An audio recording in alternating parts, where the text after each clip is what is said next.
pick up inside of the tower, you guys don't have to have a whole lot of time having gone by. So it's still potentially where you have 35, 45 minutes of fly left. As far as things go, you have a pretty simple method of one, you could fly up there and drop a rope down to Fen, but Fen can pretty well cover most of these distances with a little bit of like acrobatic trickery, kind of leaping around on the actual like pillars below to get up to the second level. That's not terribly difficult for Fen to do. Most of the climbing is certainly easy enough for him. Um, Certainly at higher levels, it's dangerous to fall, but Fen is the person who can essentially fall. I mean, I'm pretty sure Fen could fall from the highest level and still not actually take damage. But regardless, like Fen has been pretty useful for the climbing through all of this. Between Fly and the climbing monk, it doesn't take much effort for you all to get back up to the second level, where that is if Brennick was ready to actually activate the device. I think before Vellynne was was going to do it, but I feel like, oh, she had to fake the key. That's what she was doing. She was creating a copy of it with prestidigitation, so she couldn't like hand off the key. But now you could actually make the key, or if you were still worried about being turned into a statue, you could have her do it. Depending on what you're thinking of.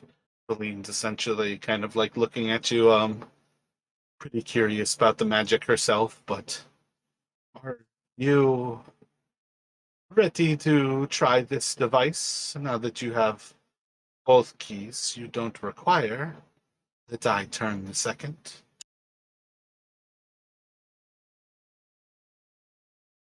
This may be a bit rash, but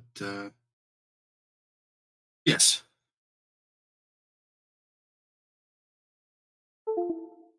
Cannot help but be curious about how this works, and seems we have what we need. So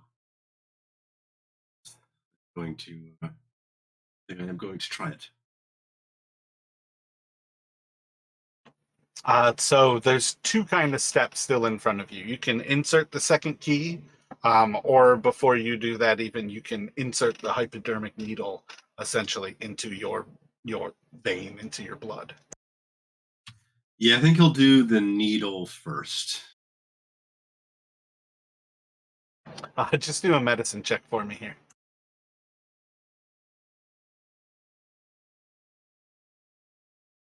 Actually, do you have medicine proficiency? And then dexterity check might be better. I That do plus not one have is medicine. probably from. If it was a straight dexterity check, that would be +2 to that. Gotcha. So still a 9. Um, Looking more for a pass fail here. I don't think that's a failure as is. So I would say it's probably a little bit painful to actually insert this. Just take 2 piercing damage as you're kind of like stabbing this in. You might like almost like roll right off the artery on like the first go and have to try a second time, where you actually like pierce it through the artery, and you can kind of see like this soft tube that's extending out with this needle immediately starts to fill with this deep crimson fluid as you start to draw blood from yourself to the machine.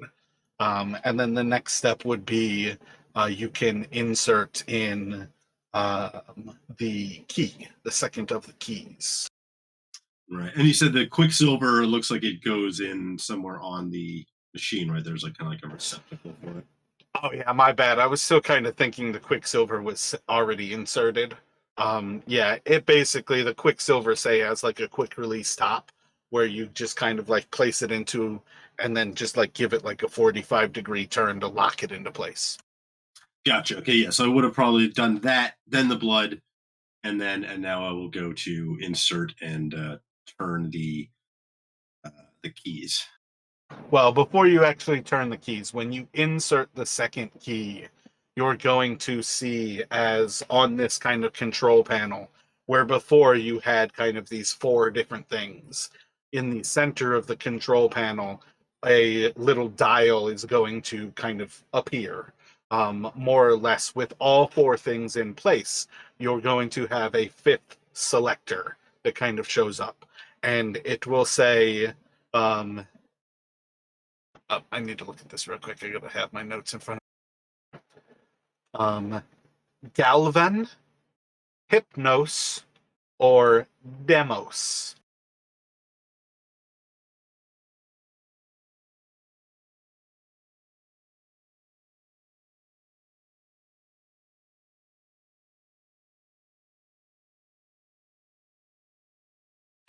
And I am presuming that Brennick has no idea what any of those words mean.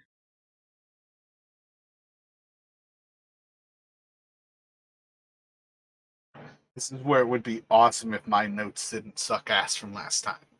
I'm pretty sure none of you know what they are. I'm also pretty sure one of you found a book that might give you guys a little bit more clues. I want to say at some point Ben picked up a book. Do you remember from last session who found books and where?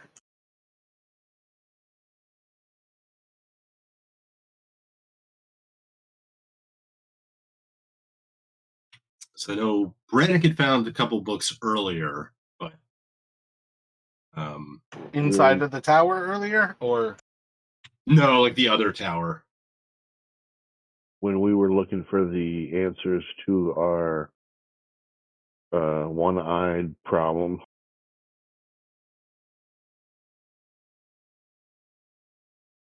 that was back at the library though, right? Right.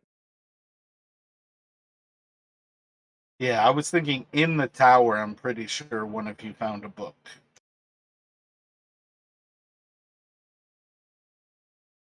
I know it wasn't Valeria. Valeria didn't find the book.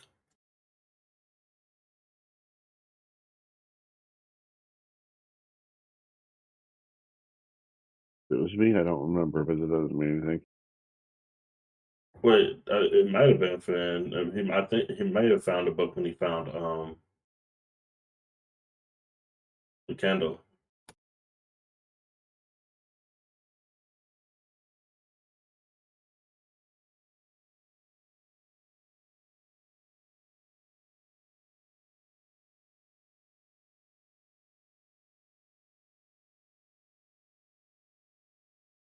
Unless it was found in the vault. If it was found in the vault, it definitely wasn't Valeria. She was too focused on gold. I don't think we found anything in the vault. Yeah, no books in the vault. I feel like it sounds familiar that somebody else found a book while we were in the library searching for like a cure to the Nothic sickness, but I don't seem to have it in my notes. And I don't think whatever I found, I don't think I could read it anyways. Well, I think that's part of it though. Is yeah, I think part of the thing is that yes, you might have found something that you can't actually understand. But it comes down to, yeah, I don't know.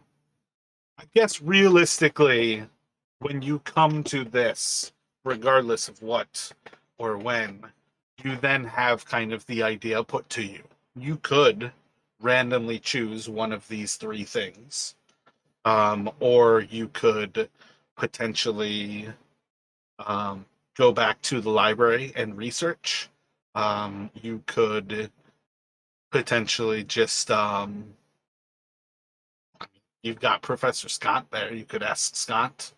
I feel like there's a few different solutions. It's just the question of when you are presented with the option, are you still ready to act? Do you take a little bit of caution and then act? Or do you want to kind of go for, I want confidence before I choose?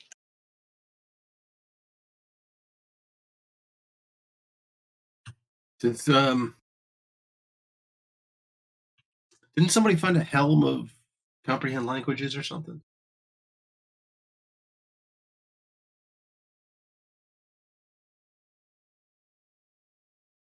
I feel like at this point, you all have the ability to,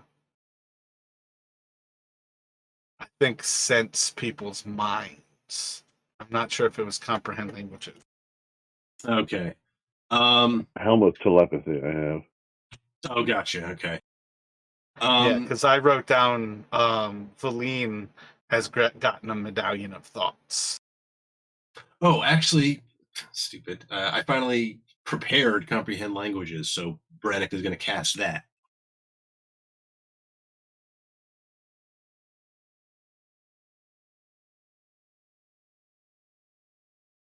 Roll a Arcana for me.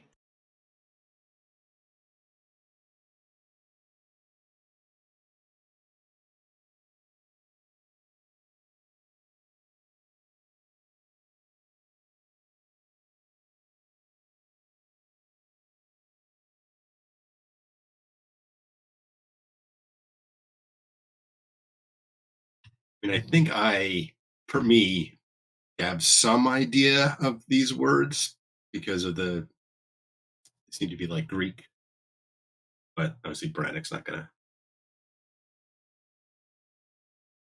don't want to use that knowledge.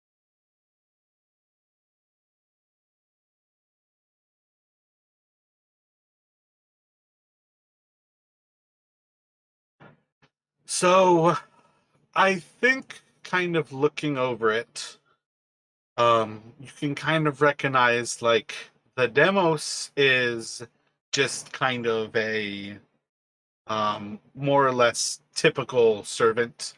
It should kind of bring up almost thoughts of like a brute.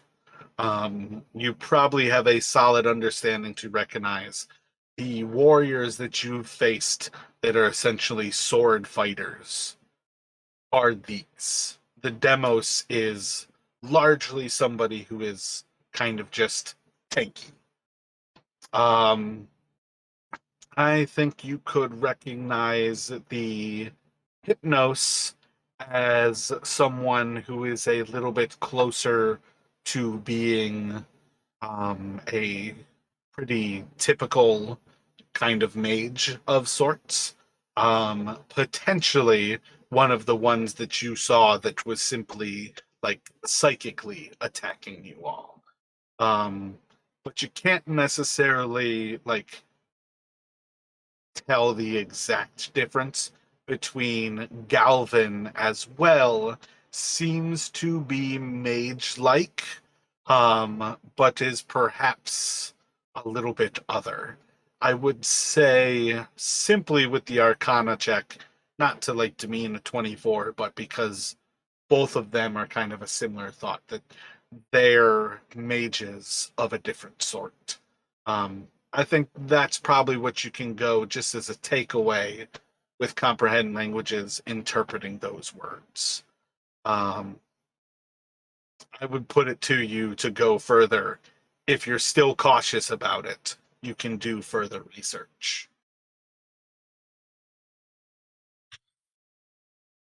Yeah, so I think with that, because Brannick's not sure if he leaves now, like it's a quicksilver going to be used up. We only found the one, so he's gonna.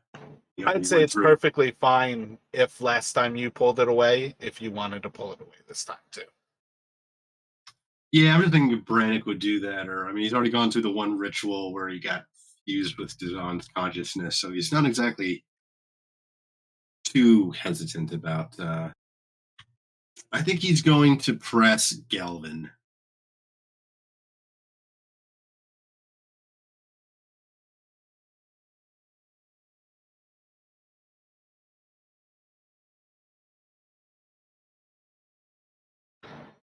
So, what I would say here is that you're going to basically feel as I kind of imagine it's the right arm that is hooked up to the actual blood flow, to the actual needle side of this. You might feel like kind of like that, like tensing of your muscles as you can feel this force is actually drawn from you. And you can feel beyond that an actual kind of like understanding of magic as well is being drawn from you. That this is not simply just your life vitality, it's going beyond that. And as this thing kind of begins to pull on you, you start to feel and hear as well kind of like an actual like low hum that starts to build into almost like the charges of electricity, and those around you might start to actually feel like static electricity starting to build into this room. And you can kind of see as this creature in front of you starts to take on from this almost like grayish white flesh tone, starts to take on kind of a blued, almost green flesh tone. And I believe you all have not actually seen a Galvin yet. So you've seen a few of these creatures around the city. Many of them are teal, like a green blue. Many of them almost have a little bit more of a blued flesh. But this one almost has like a much kind of greener kind of tint to its flesh. And you'll kind of start to see that this is a third flesh tone to these creatures. And as this room fills with electricity and this static charge, you guys can start to smell like that actual ozone around this creature. And as the hum starts to kind of fill your ears, where you're tempted to like close off and like block your ears so you don't hear this like horrifically loud sound, you're just going to hear kind of a loud and everything's going to kind of release as your hearing sensation kind of like relaxes and silence starts to fill this room once again. You're going to see this creature is now animated. It is looking back at Brennick in particular, and you can see that it is not standing on the ground.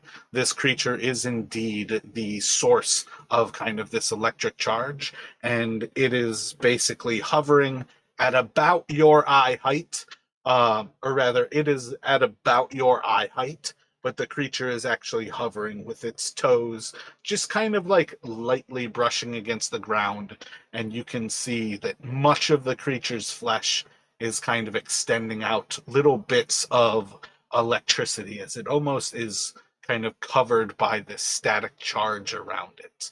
But you indeed have created a Galvin Magen.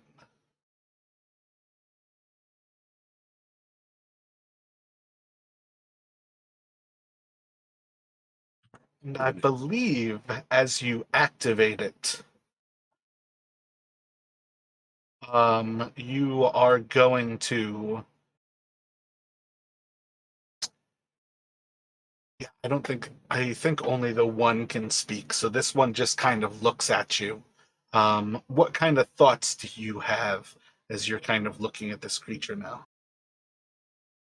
Yeah, so Brannick kind of like as the hum dies away, he sees this creature kind of forming, and he's going to kind of like glance back towards the others. Worked. And then he's going to look towards this creature, and um,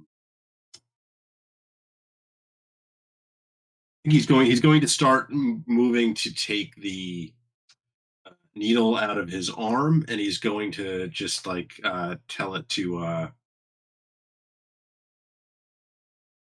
follow. Gotcha. So I would like you to expend. Um, I think I want you to roll a d4, actually 2d4. The first one, I want you to expend that many hit dice, and the second one, I want you to expend a spell of that spell slot. So, like, if you rolled a 4 and a 4, I want you to expend 4 hit dice. So, yeah, 1 hit die And then 4th level spell slot, if you can expend that, please. And And is when you this just like the hit die in terms of what I've used for rest, or a hit die like permanently? no, simply for a rest at this point. Gotcha. Okay. And then as you utter follow to it, it's going to simply kind of like hold more or less in the same position. But you'll see as its head kind of like just nods, like the slightest bit of like recognition to your voice. Yeah. So Brannick will kind of nod and like, excellent. And kind of try to finish extricating the needle, trying to be a little more careful, although he's not like tear it out. And then he'll look to Fen and Galeria. So this could come in useful, I hope. We'll most certainly find out. This is quite unique, actually, after all. I wonder. Well, I guess it would only make mages with this being a major place.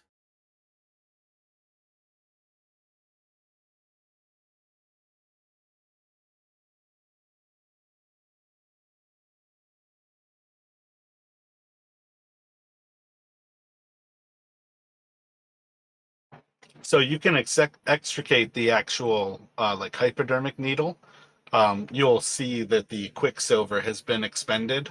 But would you like to take the keys? Yeah, I think Brannick is going to. Yeah, I think he's going to grab them. It's like now that he knows how to use it, he doesn't want anybody else. These are our secret now. Yeah, so I think he will try to take the keys. Too bad we can't actually hack the machine.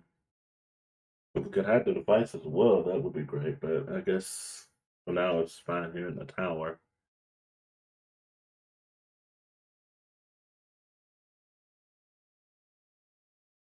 And not the sort of thing I think we can carry with us. Yeah, and not safely. In all honesty, it looks like if we were to try to take it out of here, it might be durable, but I have a feeling it would still probably break if we were to accidentally drop it. That would kind of suck because having something like this is who knows how often this is going to come in handy.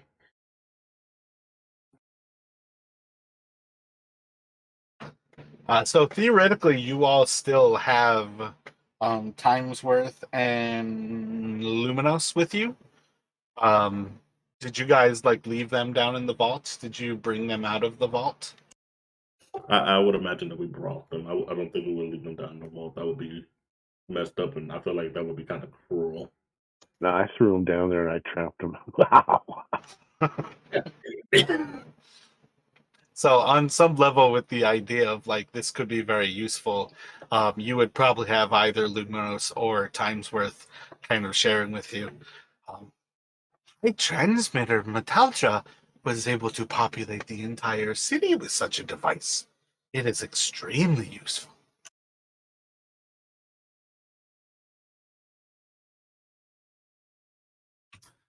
So I have to keep our eyes out for any more of this quicksilver. Most of the supply here has been destroyed, but something to keep our eyes out for. And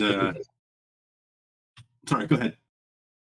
If they have a book on it, we might be able to find a way to actually make the quicksilver ourselves. That way we don't have to actually that way we won't have to constantly try to find it. Because I imagine it might good bit of it is probably used up in the city already, unless they have a stash somewhere else.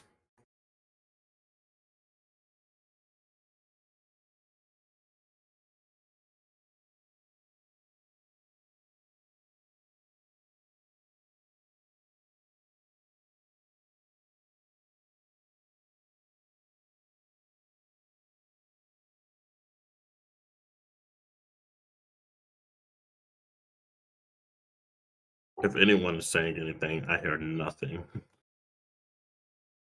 No, so I was just thinking. Yeah,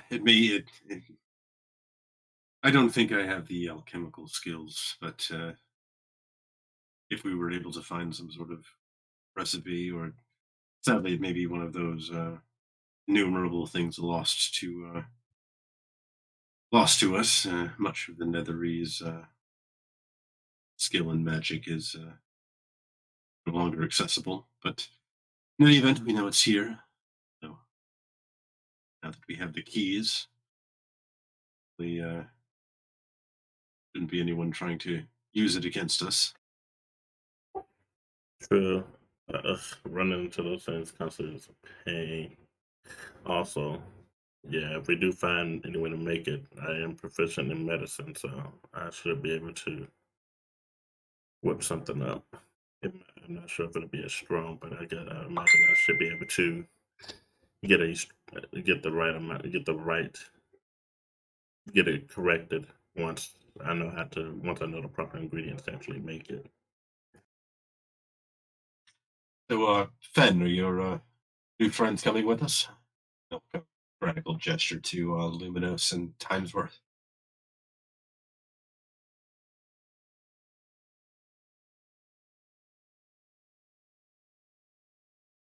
Uh, they're our guest.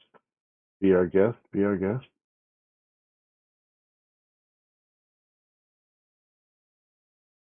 I'm looking for the teapot and the cup.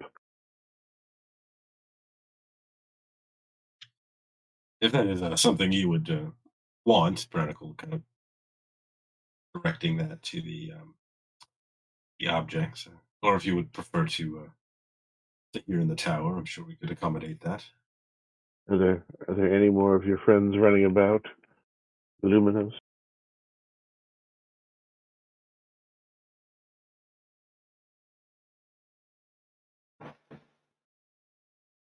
We have not run about for a long time. I don't think there's any more. Metoutra might have created more of us.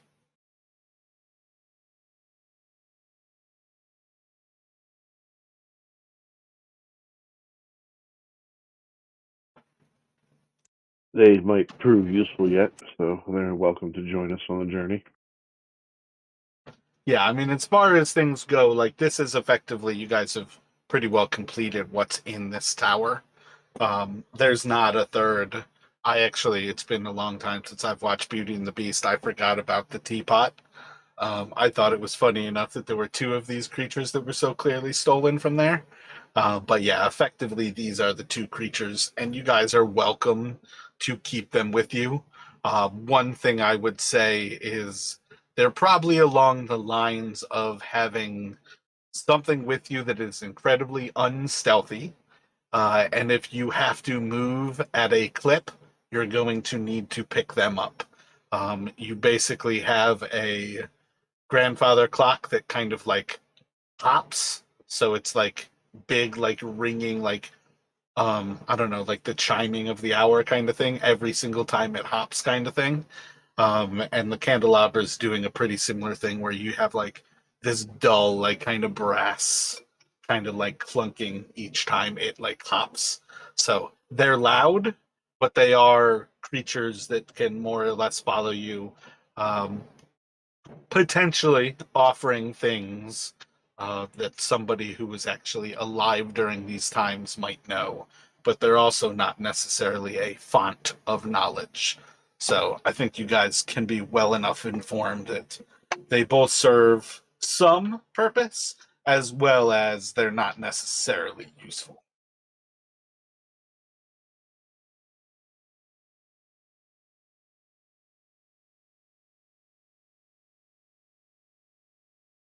They may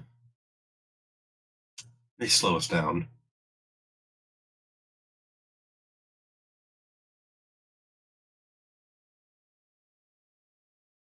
And unfortunately, they're not the most stealthy.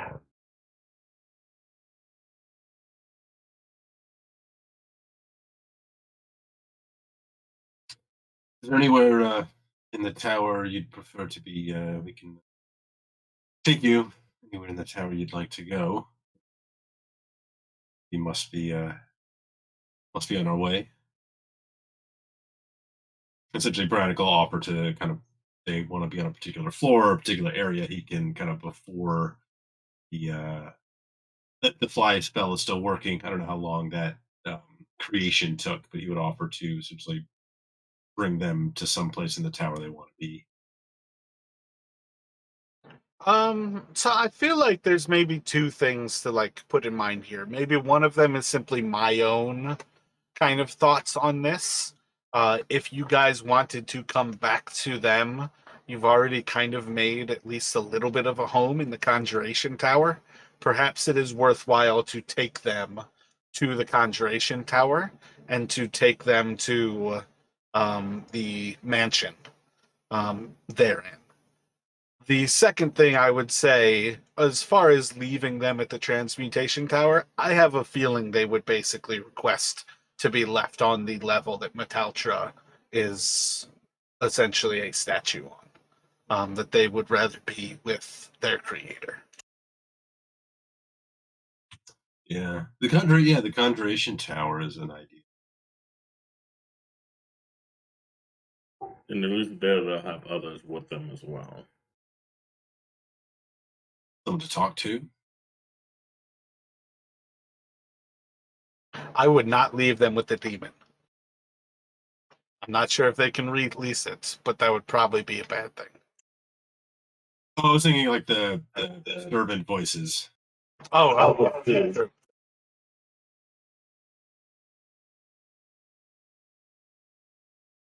I can imagine Actually, they could even real quick. Actually, they could even like make like I don't know what the limits of the spell are, but they could essentially make someone like in the appearance of Metaltra, like a servant or something, appear so they could talk. I don't know, but yeah, no, I mean, yeah, maybe taking them to the Conjuration Tower. I mean, they did. I feel like that's a cool idea, but I would say I feel like kind of expanding on the idea that the Magnificent Mansion is pulled from its actual wizard's creation. I rather prefer the idea that it can create rooms and it is filled with unseen servants, or rather, it's filled with servants. Not necessarily that you can create servants to your desire. So I think it's a cool idea. I feel like that's a little bit going like beyond what I imagine the spell. I usually like the idea of allowing the kind of like Netherese version of a spell just being like a magnification of that same spell kind of thing. Gotcha. Yeah. Yeah. Almost like saying like if you created like a Netherese fireball, maybe you like roll a d4 and it creates that many fonts where a fireball explodes from, and that's like a 7th level spell or something like that. You know what I mean? Where it's still just a fireball, but it's more. Yeah. Yeah. Yeah. Yeah. So, sorry. Go ahead. So, as far as that goes, if you guys are interested in taking them to Conjuration, we've got you at Transmutation on kind of the eastern side of the city. You've got Abjuration is vaguely one of the places where you need to go. You were chased off by that like mod creature that like sunk into the actual like earth of the city when you ran from it. The Chain Lightning Stadium is to the south of the Abjuration Tower, and that's where you need to go to potentially get a trophy to get the Evocations plaque out of the trophy room. And either of those do take you along the path that would take you towards Conjuration. And again, my notes were kind of bad from last week to know exactly how much time I imagine passed, but I do like to have a progression of time kind of going. I was thinking you're probably looking at like early evening here. I have written down 6 p.m. That's usually a pretty vague idea. Like as far as your day goes, you guys have been doing a lot today, but you still would certainly have energy. You're just kind of starting to feel like it's getting close-ish to like an accomplished day.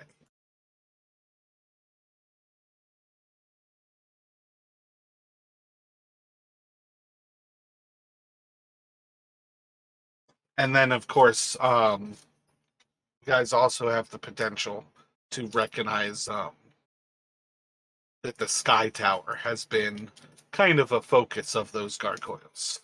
So you have a potential to actually investigate what's going on there. But that's more or less a question of how creeped out are you by the fact that you are pretty evidently being watched.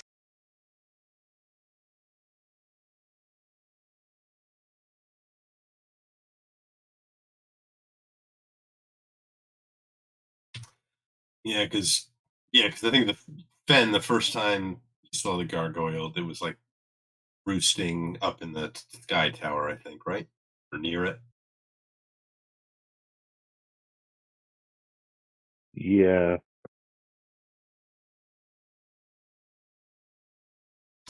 Might be worth it to check out and make sure nothing's stalking us from within, keeping an eye on us.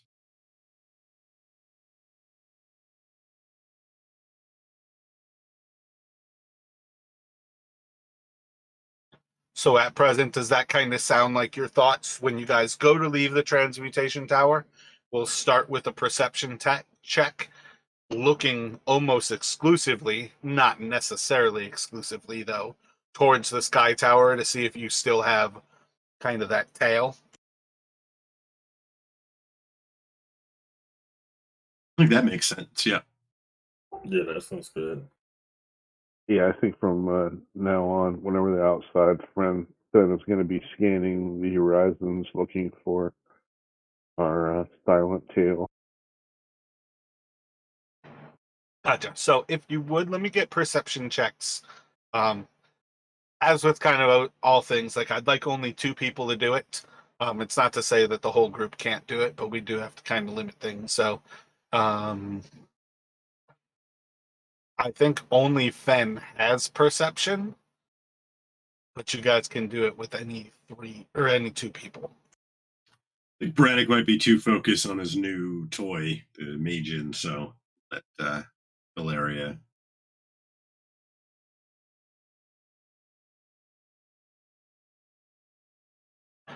Oh, and also when you cast comprehend languages, you would indeed be able to read the 8th of those. So that's where, again, like I know I told you it last session, but with the kind of vague guys, like you can't really read it yet. So to just remind you guys, the 8th step is stand inside the circle and consume poison. Right.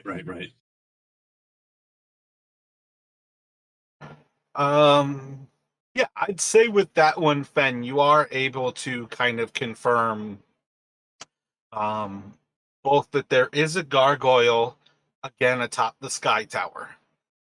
It's probably closer to like 3/4 of the height of any of these other towers, a little bit closer to the actual height of, say, some of the outer towers that are like along the actual outer walls of this place.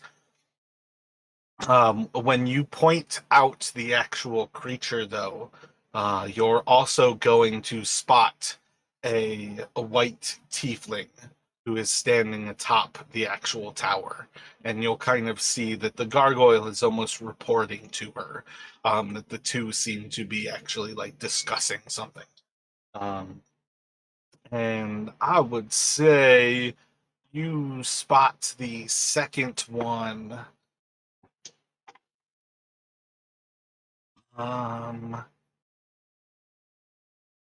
Maybe kind of just behind you guys as well. That it was almost like watching this side of the tower. That you can see another one kind of atop the little building, just like over here. and that kind of looks at the side of the tower that the hole was in the transmutation tower. And then you see another gargoyle, the one talking to the tiefling, is atop the sky tower itself. But you are able to kind of spot those three things when you guys come out of this tower.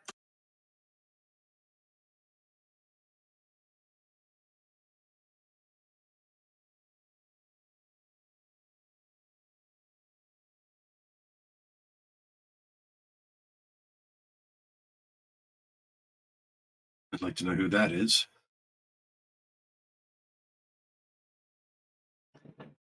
I know exactly who that is. He is a young upstart of the Arcane Brotherhood. She fancies herself better than many others, and is willing to seize power at all costs. So a rival. Technically, we have been sent on the same mission. I do not believe she would hesitate to stop an accident from ending my life.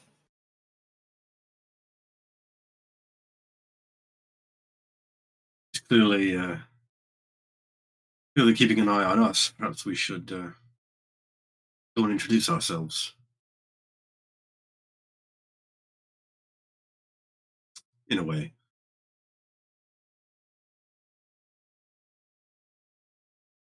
And I'll look towards Fen and Galeria to gauge their thoughts on that.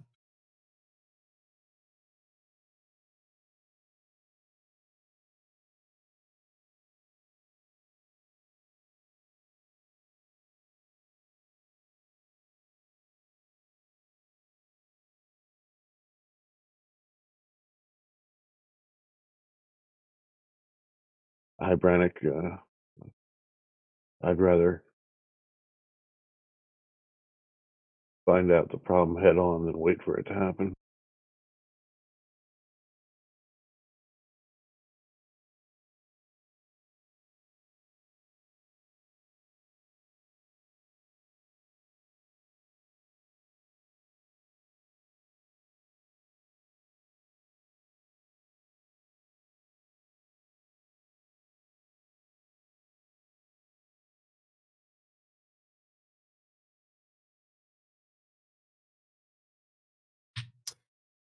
Galeria, any objections? None to sincere.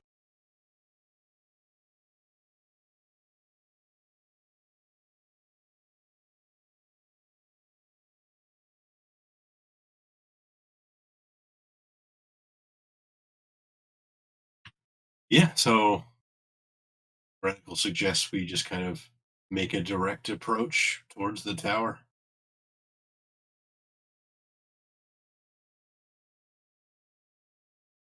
Almost like we see you watching us.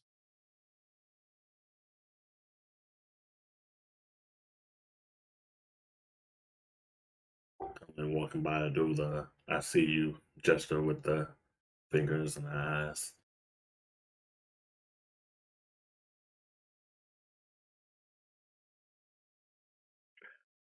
Maybe we should wave.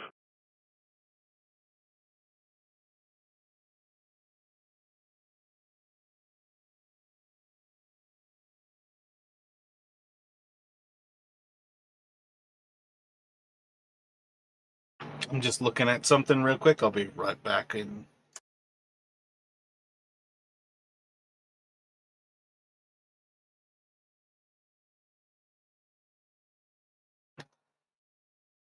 So, I really can't find the name of Vellynne's owl. I swear I had it at some point.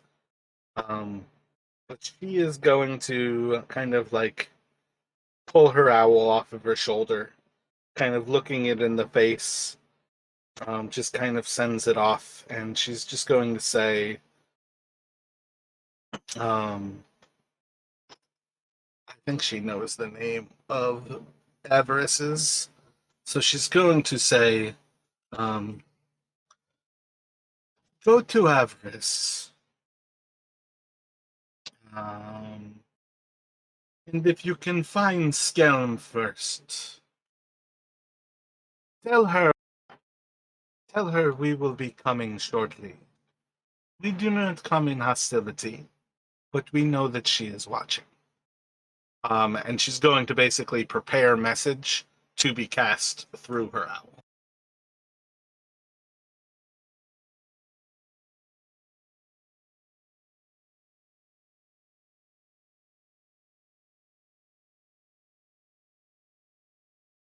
And if you would, just let me have one of you guys roll a d20. Whoever rolls it first is the one I'm going to take.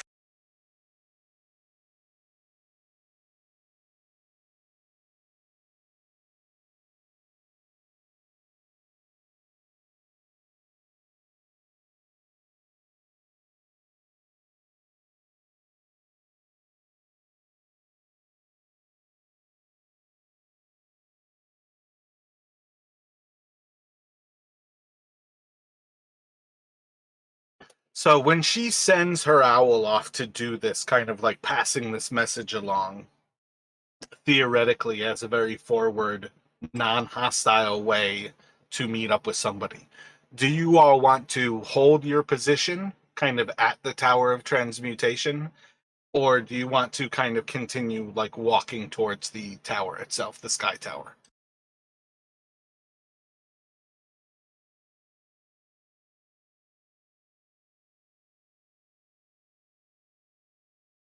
I would think maybe start. Sorry, go ahead. Same. I believe we're saying the same thing. Start walking. Yeah, that was my thought too.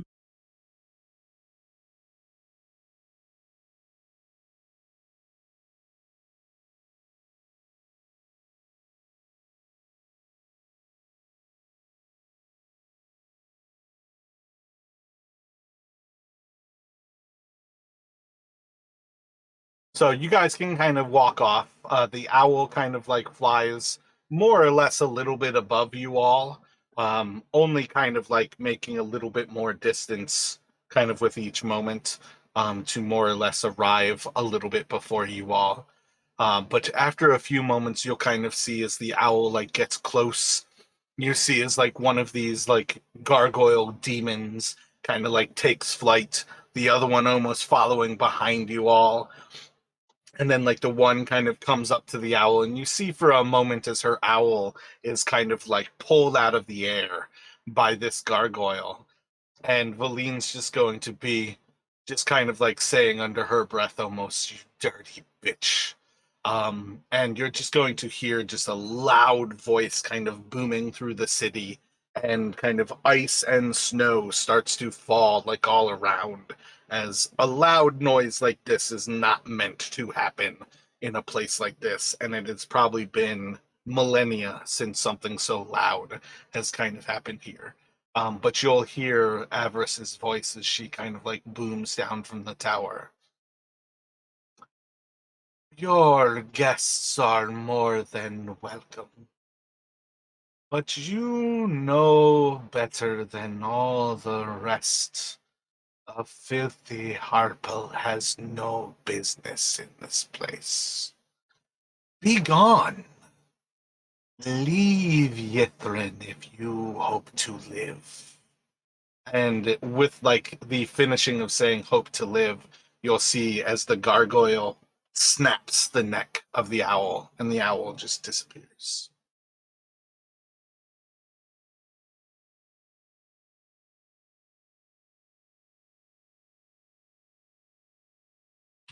So Brannick is gonna kind of look to Vellynne.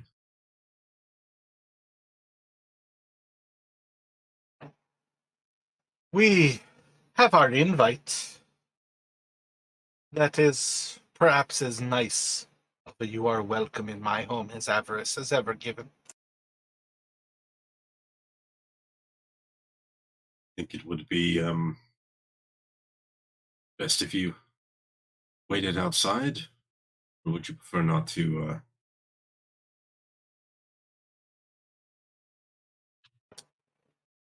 I do not believe there is a good answer to this question. It is dangerous for me to stay out alone, and it is perhaps more dangerous for you if I go with you. And I think as far as things go, I like the idea, like with many things, Vellyne's going to trust you all to make the decision. Um, she'll maybe volunteer, like, if you leave me behind, I'll stay at the auditorium and you can come find me there. And then perhaps say, if you'd like to bring me along, I at least have some experience with her. Yeah, I think Brannick is gonna say, or yeah, he's like, we let her start dictating terms now. Be on a weaker footing. Say, you at least, you're the only one of us who has some experience with her. But we show we're not afraid of her threats. We keep you with us.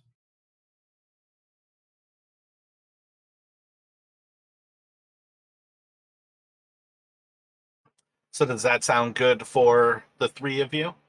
Bring Vellynne with you to the top of the Sky Tower? Yes. Yep. So you all have already kind of passed through part of a Sky Tower previously.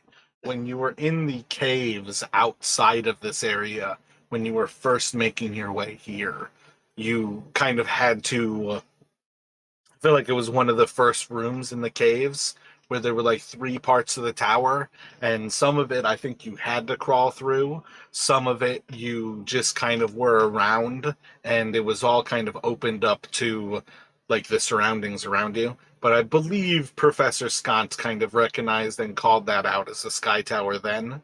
That it's basically like a landing dock for other flying vessels that might come up to the city. I think it's viable to say that it's probably from like the opposite side of the city. Maybe the city has like two sky towers, but regardless, it'll be somewhat familiar architecture as you're more or less walking up like a spiral tower. There's not really any stops in between the lowest level and the top, but you do kind of ascend this like 100 feet to the top of it. When you do kind of get to that highest point, I think it's viable to say that there's kind of like two clear sides to it where like the mooring is meant to be um almost just like what, like kind of like it's weird with the transmutation tower and the auditorium right there. Like it actually seems kind of silly to me that it's not like really tall. But I'd say there's more or less kind of reason to assume there's kind of like two sides to the tower, and then there's otherwise kind of like tall spires that kind of come up from it. So there's like two mooring points at each side.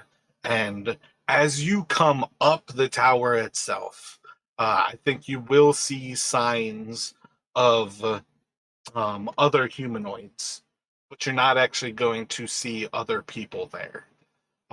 When you do go up, though, you'll basically come up to this point where Everest is this probably like early 20s year old, um, very clear tiefling, in that she has like large horns that kind of come out from the peak of her head.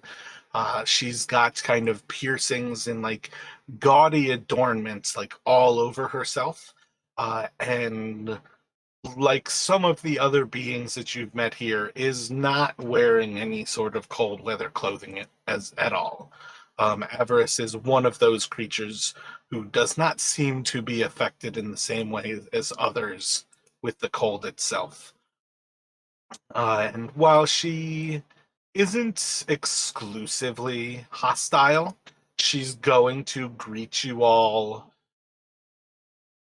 kind of kindly.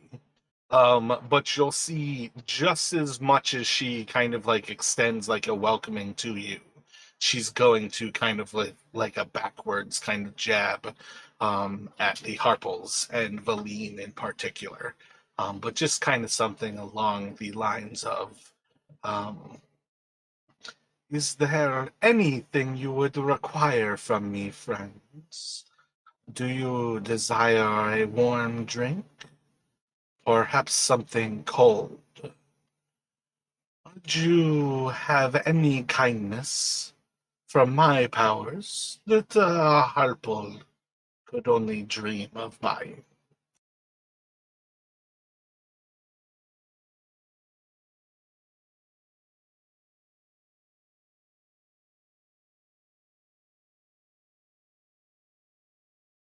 Now let's be courteous. But a glass of something warm would not be opposed to it.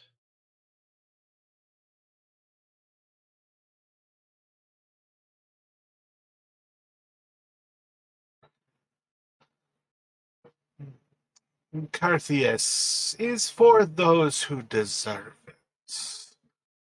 You are more than welcome to enjoy what you would care for. And she's just going to kind of like, with a little flick, probably not terribly surprising magic, kind of just make like a little pot of tea, kind of like a little teapot, just kind of like pop up, and you'll just see as like a little bit of a flame kind of like just kind of hovers right below it. And like while she's speaking to you, there's just like a snide kind of like evil eye towards Vellynne. Maybe something along the lines of, be careful near the edge. You wouldn't want to find yourself at the bottom.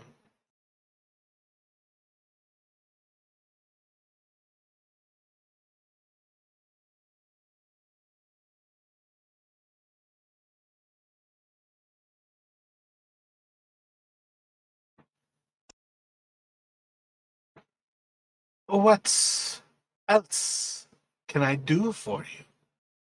You all are busy about the city.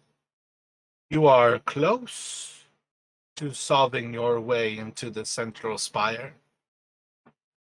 It seems an opportune time to come and meet me.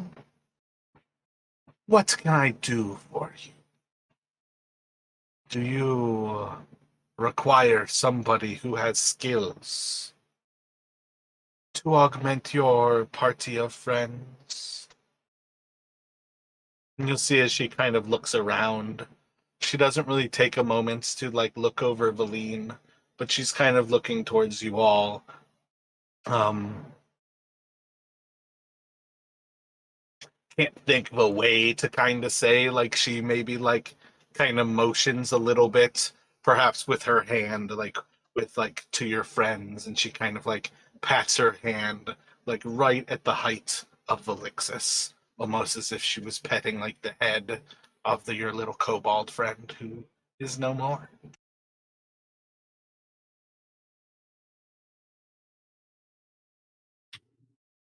You've clearly been keeping an eye on us.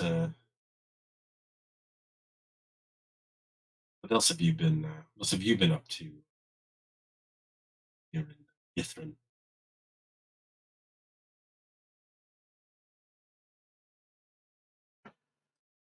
I care for very little that is outside of the protection of the central spire.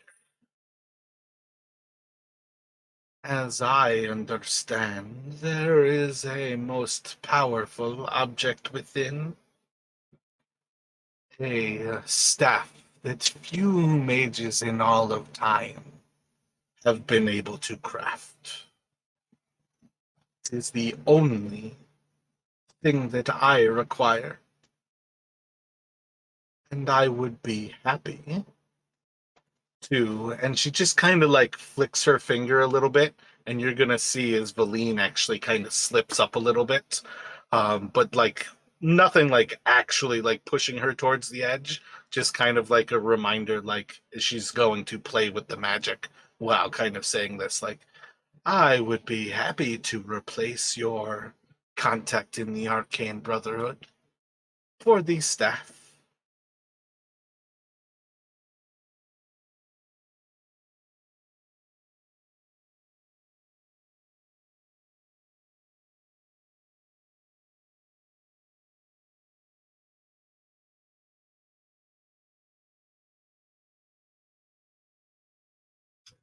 Braddock is he's gonna look towards Fen and Galeria. He's Braddock's probably thinking something that they're probably not.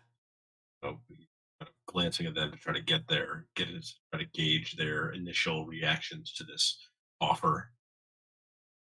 Not Alexis. Galeria is actually kind of digging her fingers into like her shoulders from when he was like basically petting at Vellynne's height, kind of noticing that. So she kind of dug her fingers into her claws and just stood there, just keeping calm. So she's not really liking this person right now.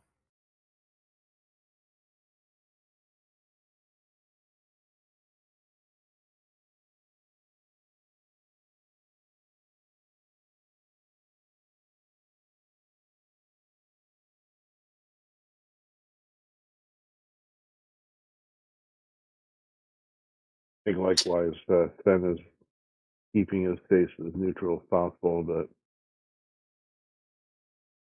not crazy about that whole thing. Is an intriguing offer, avarice, but done. Need to be doing well enough. Current company.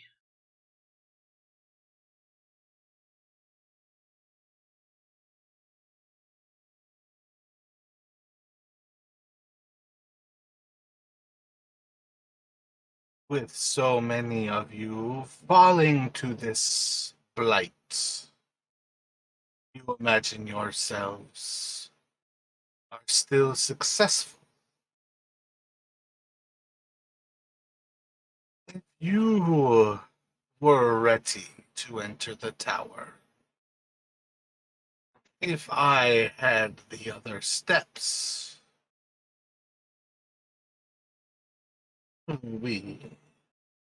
you could end Vellynne's life, solving one of my problems.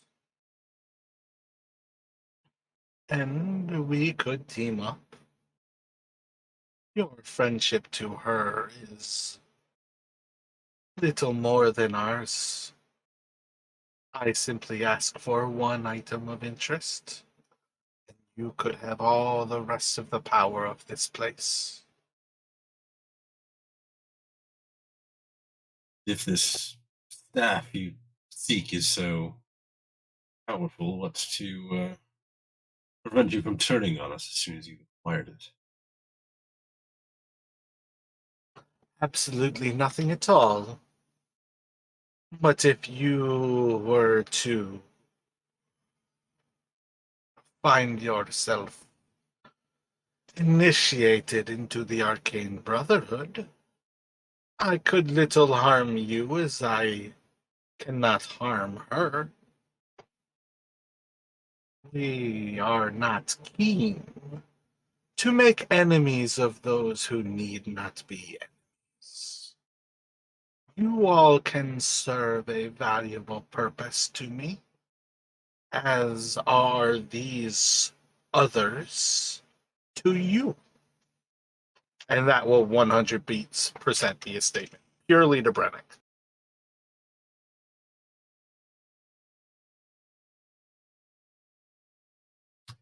Yeah, because Brannick, I'm conflicted here between what I think Brannick would do, and I don't want to like go against the player doesn't want to go against like what the other players want. So I think that's a viable time then to actually speak to them as players and actually go over both things. Like, Avarice is a potential entry into the tower. She is also a potential entry into the Arcane Brotherhood. And it is one of those questions of, where do you guys still sit with Vellynne?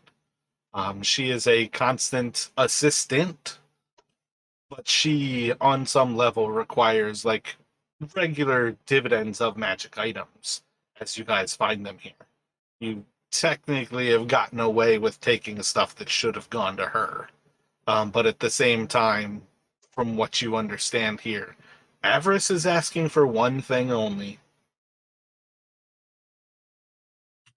Yeah, so kind of out of game, above game. So I think Brannick is the type that, at the end of the day, Avarice seems like, not trustworthy, obviously, but, Brannick is definitely one of his goals is to get into the Arcane Brotherhood. Is, you know, not, wouldn't consider Vellynne a friend, so he would be willing to essentially switch allegiances here if he thinks that Avarice can better help him get what he wants. But me, the player, obviously doesn't want to, um, decide that without getting kind of your guys' thoughts. I know Gloria would want to know more about what the.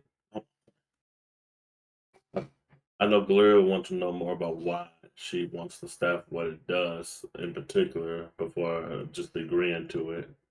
Um, Especially with her demeanor and everything she can't find over her so far.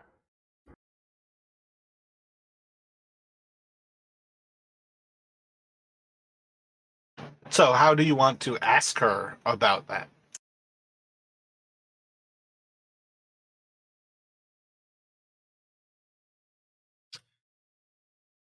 The other thing with Bragg, I just want to, because they've been traveling, with Ben and Alexis and now Galeria. So he's not like he wouldn't be, if he, you know, if he gets a sense that they're kind of strongly against it, then he's, he doesn't want to, break, break things off with them. So but anyway, go on. Um, how would she ask?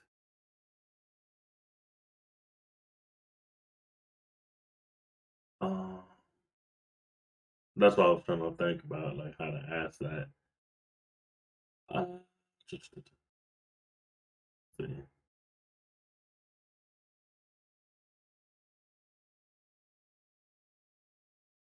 Okay, she would ask like, why do you only want the one staff?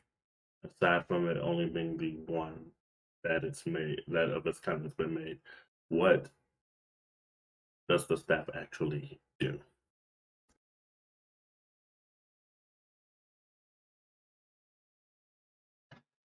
My Lord Levistus has promised me this staff as a font of power like no other.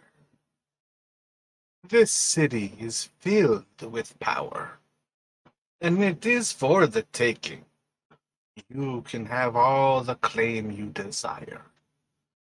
I named my desire hundreds of years ago, and I intend to claim it. Irathalas created this staff, and if I understand correctly, my contract is fulfilled, regardless of whether I get it. Being here has spelled my doom. But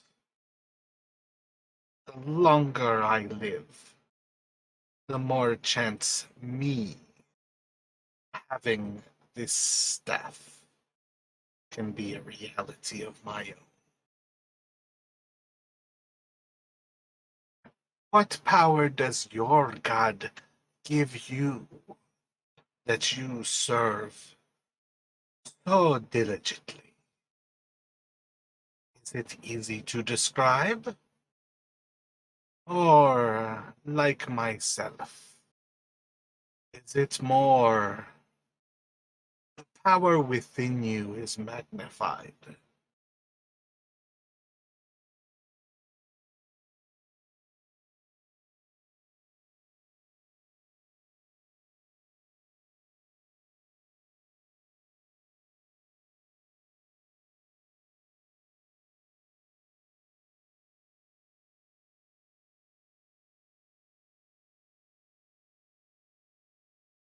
I guess for me it'd be more of my power being magnified.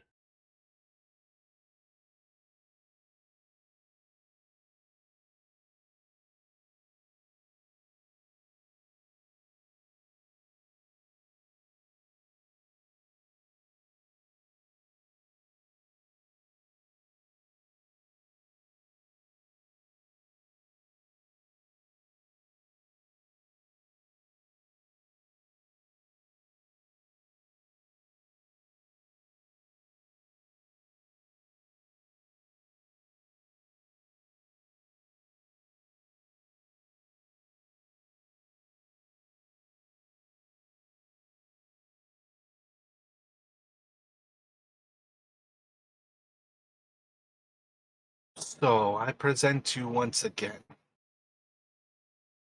Would you deny me entrance into your little party? Entrance into the tower when you are prepared to do so. I believe I have seen you all to have gone through many of these towers, but I do not believe you have completed the difficulties within them all. I have some of their knowledge. We can move forward as one. And essentially, what I'm going to say above game here, she's going to kind of name off like 2 towers that you all have been to, 2 towers that you guys have not been to, 1 tower that each of you still need. So as far as I'm kind of concerned, let's kind of say like she says she has the entrance to evocation, enchantment, abjuration, and I think you guys only need 2 towers right now. Abjuration and divination. Yeah, so I want to say like you guys can pick 1 tower that you still need. Because I don't really want to rob you guys of actually going to the towers, because part of why we're doing them is that you guys like chose to do it. But on some level, part of her bargaining chip is also to say, like, I'm ready to go. So that's kind of like a weird thing. Like above game, I want to leave 1 of them that you guys still have to go to, so you can still entertain yourselves with it. But like inside of the game, I like the idea of saying that she's got 5 of these towers already locked down, and only 1 of them is 1 of them you'd still all need to go to. So I guess yeah, like on some level she has like the answers to evocation and abjuration. Yeah, I feel like that's kind of what fits, because you guys don't, you need the trophy for evocation, but you know how to get there. So she's got evocation and abjuration are the 2 that she has that you need. Transmutation and enchantment are ones that you don't necessarily need, and divination is what you guys would still need to go to. Yeah, and Brannick, being a divination wizard, would be interested in definitely checking out the divination tower uh, itself anyway. So, I mean, above game, um, Brannick is leaning towards uh, giving Vellynne the heave ho, but I don't want to go and do that in game. If you guys are, opposed to that. So does Don or Rashad, do you either of you have any complaints? This kind of goes back to the same thing I had to ask when I was offering it to Valixis. Do either of you have any reason to kind of veto Justin moving forward with it, with something that is somewhat twisting where the group's been going? Because I think simply talking about it and not allowing him to just do it is the difference between it's what my character would do and actually allowing it, even though the group isn't necessarily feeling. It's not necessarily the most ideal, but it's also not necessarily like an asshole thing to do. That'll be Yeah, clear. Yeah, I don't think Galera would have any reason to actually veto, because she doesn't know what happened with Valexis. She just doesn't like the fact that he pretty much just basically talked about Valexis dying while acting like she was petting her head. So because she doesn't actually know what happened with Valexis and this girl and Levistus, she has no actual reason to veto this. If she did know about that, she would definitely veto it straight off the bat. But since she doesn't, she has no reason to actually veto it. I mean, this is more of a question towards you, anyways, Rashad. Like, Avarice is not. She's not like insulting Velixis here. She's kind of like making a commentary that you guys have already lost a friend here. Okay. Avarice has made pretty much the same deal as what Velixis has made. That's one of the things. This is the end of the line for her, in the same way as this was likely the end of the line for Velixis. Yeah, this is more. It's more me asking like Rashad and Don if because I can make Brannick go either way. I can fit that into like his character, but I don't want to say my character would do this. So without getting your guys like input. Oh no. I'm good with it if you were to go if we were to go that way.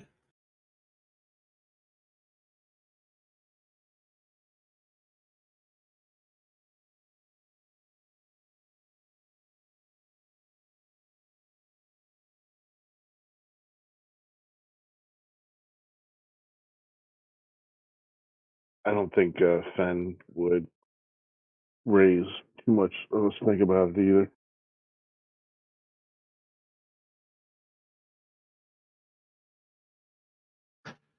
As an offering of kindness, I believe I've watched you all chased off from the Tower of Abjuration, where you can find the. And just looking at my notes, I think it's the third one is from Abjuration that you guys do not yet have. I don't know for sure, but she's basically going to describe to you the dangers that you met that day. Is a keeper that holds vigil over that place. To enter the tower is to call it to its presence. There is a great object capable of destroying powerful magical creations. And it seems this creature, perhaps once tamed by the wizards, has lost its way. To use the anvil is to call doom upon yourself. And you all met it that day. And she's just going to kind of like, with a little like motion, you're going to hear as she kind of mutters a few words, and she's going to start to float up into the air as she casts fly. But not all must stay upon the ground where such things are dangerous. If you are willing, I can present you with what you lack.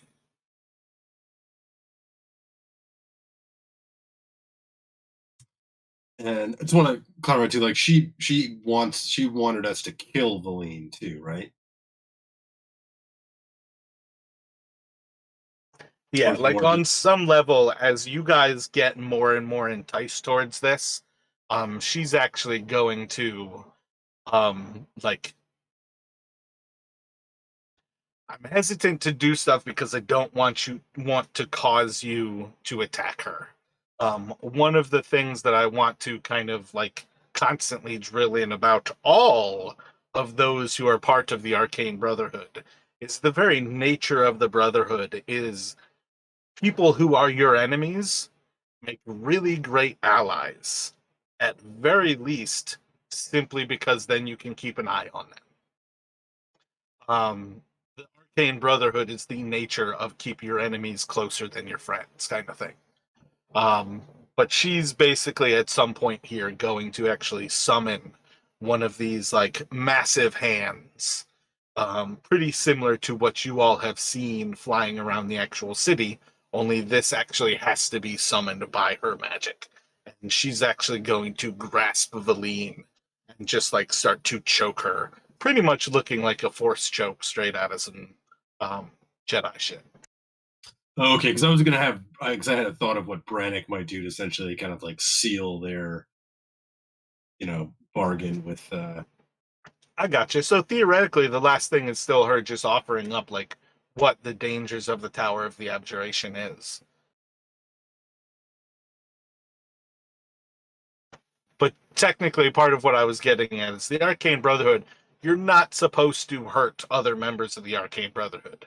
There's pretty much nothing that's going to keep Avarice from killing Vellynne in this place, because nobody's ever going to find out about it here. Yeah, so I think Brannick is like looking towards Avarice. Is like you could give us kind of gesturing towards Fen and Valeria moment to discuss your offer. Too much to ask. Essentially, I like to have an in-game reason for kind of going over what we've been going over.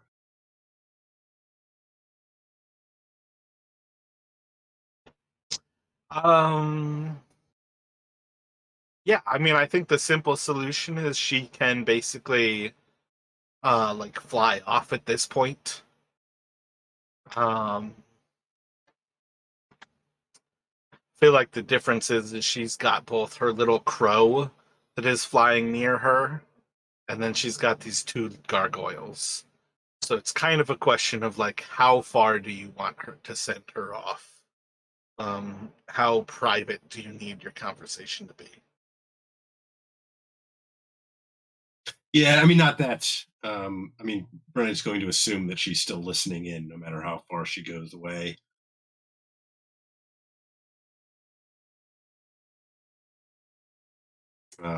Essentially, he wants to try and kind of like huddle with, with Fen and Galeria, and going to also try to Wait, are you already leaving Vellynne out?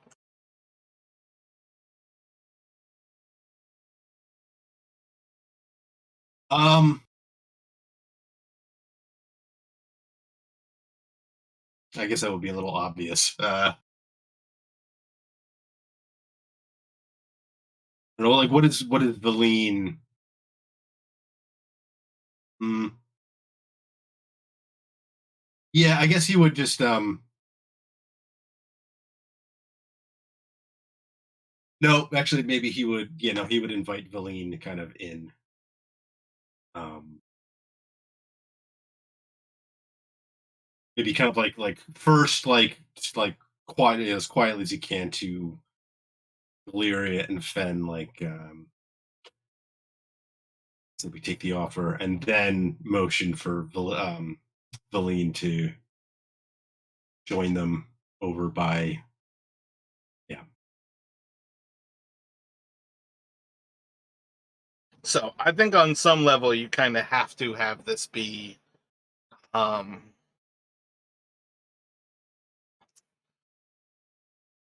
maybe like, I think simply do stealth probably, and I want to say with charisma instead of your dexterity bonus. I don't think you have. Oh wait, yeah, you've got stealth. So yeah, I would say do a charisma stealth check, which I think is just one less than your dexterity stealth. Yeah, it would be +6 instead of +7. So just subtract 1 from this one.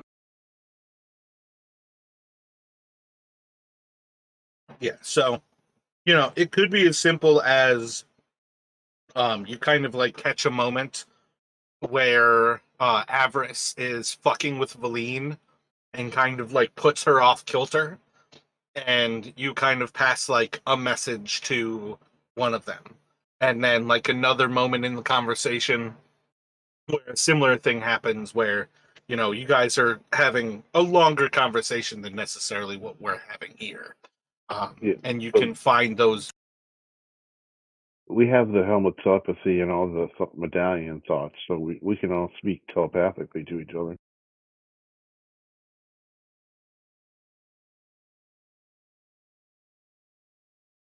We sure could. So that's with some of them at least are detect thoughts.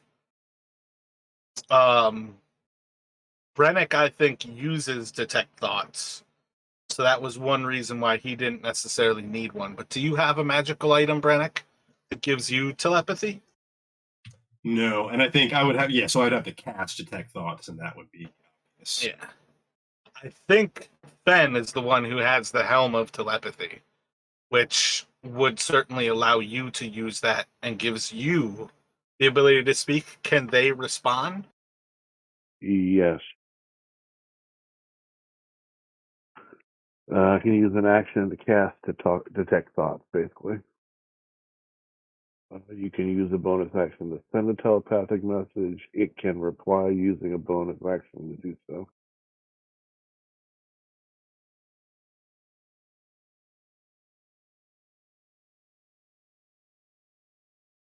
So I think Sun would send the thought to Brannick. What's the play here?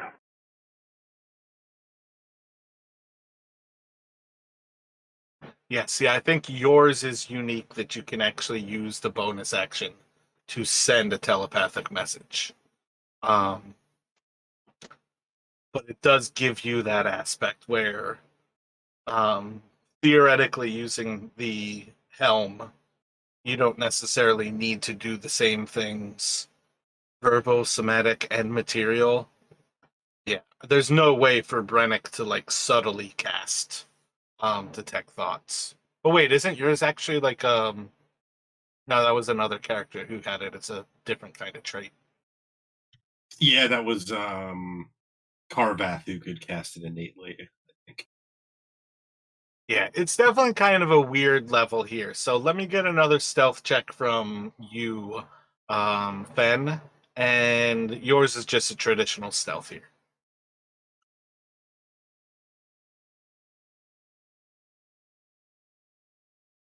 And then theoretically, if you guys made this a three-way call, let me get a stealth check from Galeria here. This would not be at disadvantage. This is not like moving in your armor kind of thing.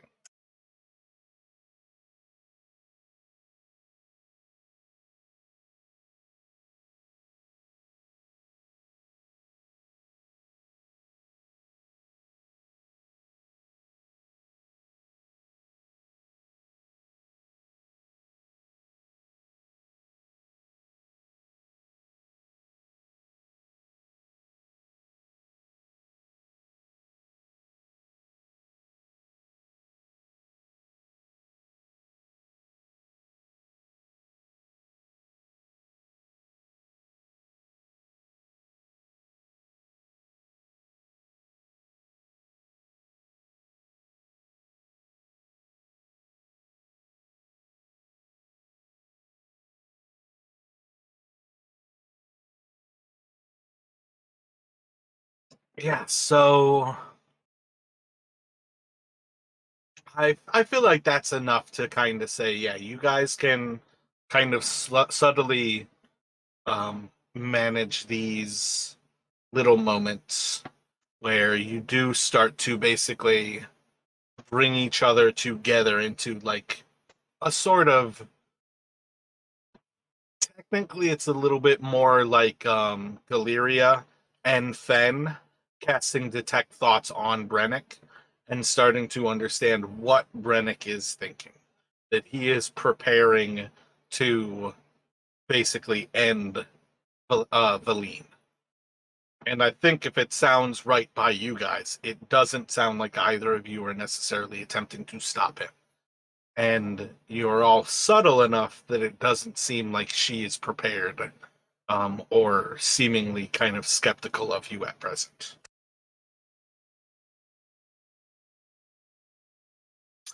Yeah, so Brannick would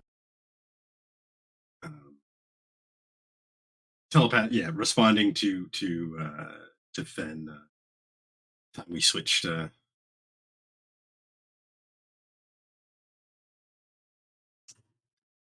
a new approach, something like that.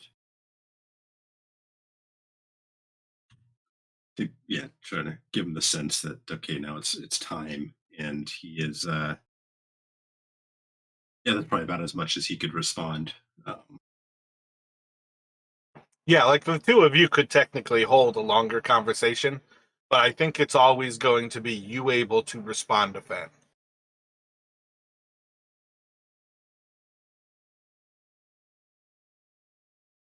So Brannick's got an idea on what he's going to do.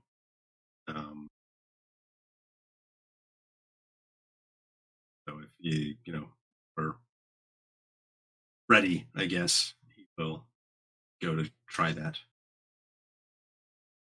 So what I would like here is for the three of you all to roll an initiative roll. Not going to put you on a map, so let's just see some initiatives.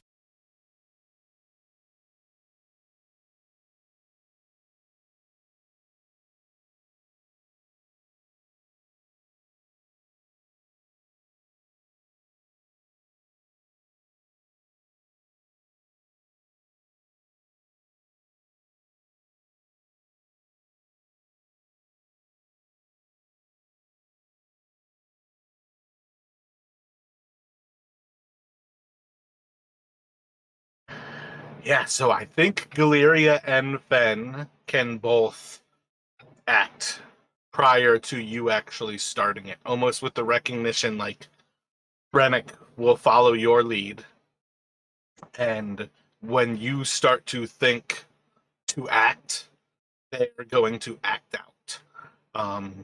Theoretically, this is all still in kind of the same like short little instant of time where Avarice is starting to fly away. You're kind of calling everybody together, and Vellynne is kind of walking in towards your circle. Everybody's not like huddled up yet, but it's calling everybody into this huddle.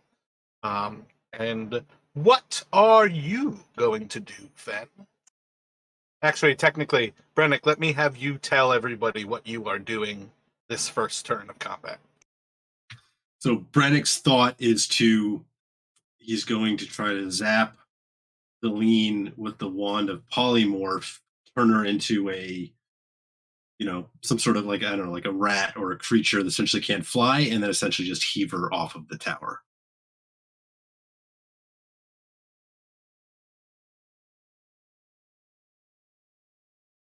Gotcha. So as he's kind of preparing to polymorph her into a rat, what would you like to do, Fen?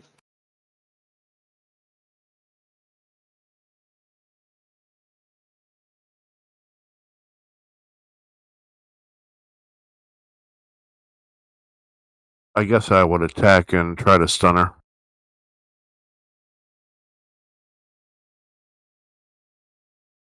Gotcha. I assume on some level that you guys have technically had a short rest, even if we haven't actually paused to have a short rest. Do you already have all of your ki? If not, I feel like you can have all of your ki if you would like.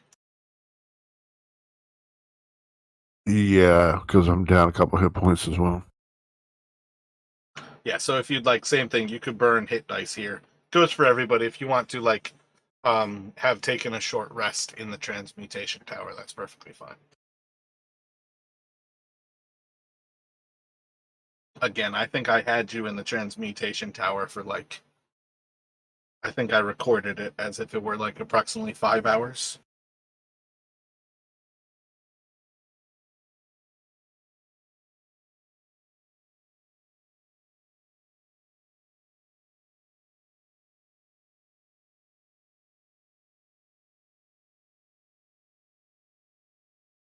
So depending on how many strikes you make, are you going to go for flurry of blows, and from the first to last, you're going to apply stunning strike? to just go all out as much as possible into her?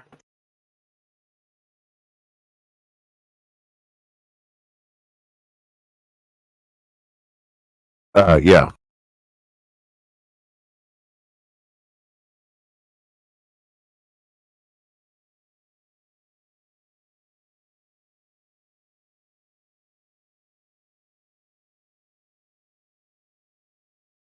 Poor Vellynne. You So want when me to? you, yeah, when you are ready, you can make the strike with your sword. Follow up with your first unarmed strike.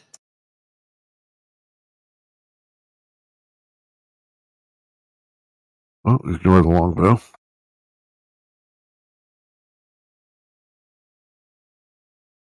Wait, we're still going to take the actual dice roll, though. So roll another, I think, roll the D6 as if it's your just unarmed strike. Gotcha. So that's 3 of your 4 potential attacks. But before we actually do the third attack, where you actually have the crit already, I want to see if you stun on the first one. Oh, that's on me. What is it? DC 15 for you these days?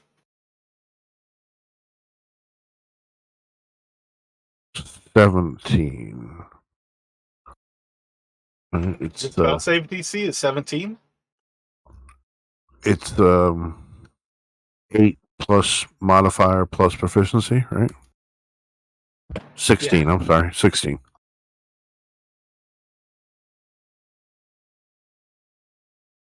All right, so the first strike will not stun her. The second strike will hit. Go for another stunning strike.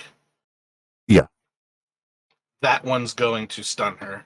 So then your third strike will be a crit. And then you'll have one more attack at advantage from the flurry.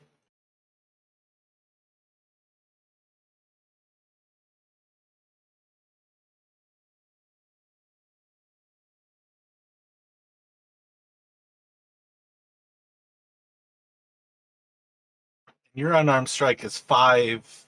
Like that D6 is a 5 plus 5. That one would have been for 10 damage. Looks like you rolled a 1. That's like almost a perfect worst crit. Looks like you rolled a 1 and a 2. Yeah, and it's plus 5.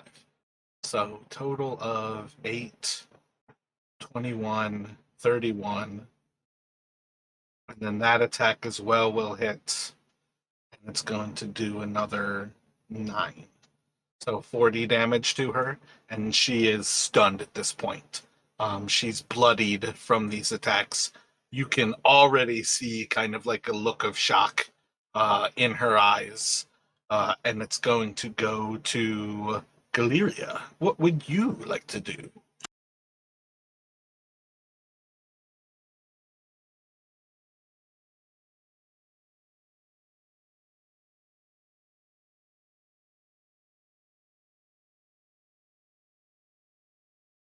Galeria will go ahead and she's going to do an attack with her warhammer. Go ahead and do this.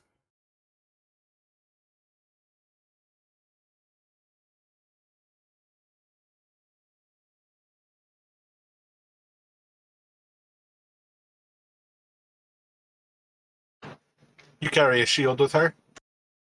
I am not carrying a shield with her right now. So yeah, she is going to get 2-hand. Gotcha. Just recognize, like, it takes an action to don and doff the shield. So that is one of those things where if you want to be with a shield normally, you're always holding it. But you can smack her for 7 there. Anything else from you? Yeah, I'm gonna do a bonus action and where's it at? Your second attack? Yeah, it says for the bonus action, I can expend a spell slot to do Divine Smite.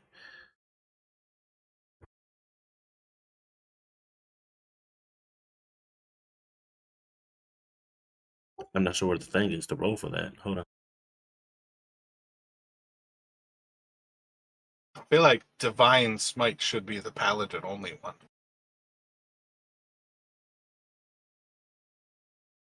feel like your kind of cleric has the bonus action. If you took the attack action, you can make a second attack, and I think it uses your channel divinity. Let me look. Hold on. No, wait, no, it's the one that adds +10 that uses your channel divinity. Yeah, channel divinity adds +10 when someone within 30 feet of me makes an attack. Oh god.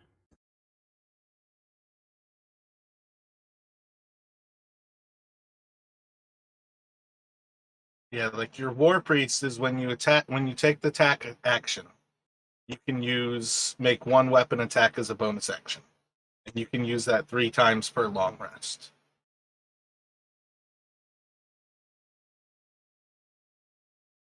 Guided strike is the channel divinity that gives you a +10. And then War God's Blessing allows you to give that to somebody else.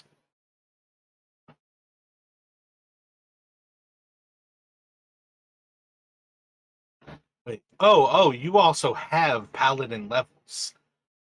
Yeah, that's what I was like Okay, looking. okay. Yeah, I mean, a paladin can divine smite anytime. I don't think it uses any action economy, though.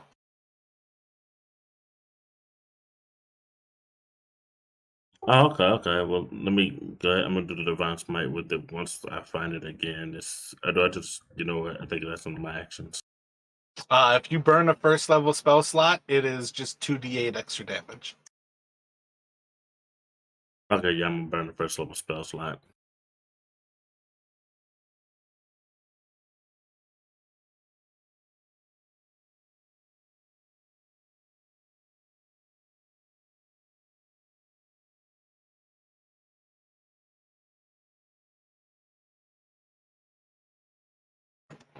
So, Brennick, this is where I'm going to put it to you for you to actually do the same thing, essentially because they were reading your mind.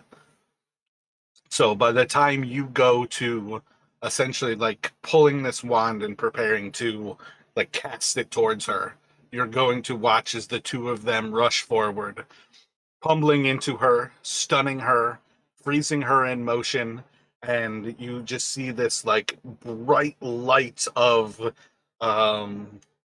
still don't know offhand who Galeria serves. I need you to pick a god at some point because you're a cleric and a paladin. You need to have a god as far as my games go.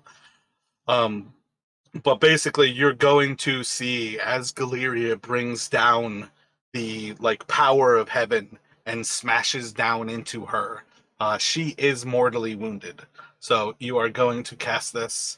I don't think her save can get any worse. Sorry, I was going to Important. I got you. yeah, use the 7 to give her on the saving throw. So you can turn her into a rat, and you said you were going to push her off the edge. I mean, I think that would technically be another action, which I can't do. But that was the idea. As far as I'm concerned, I'm perfectly happy with that. Okay. But yeah, yeah, he would be saying like, it's nothing personal, Vellynne, but not like with any empathy at all as he does this. Yeah, I mean, for what it's worth, it can even be you like turn her into a rat as she's like frozen and just like kind of in like the air for a moment. You'll see from like off in the distance, like 60 feet away, a few words from Avarice, and there's just a big hand that kind of forms, and it just flick, and this rat's just going to start tumbling. And as it hits the ground, it's going to turn both back into a Vellynne and disintegrate because she's going to take way more hit points than she would have ever had from that fall.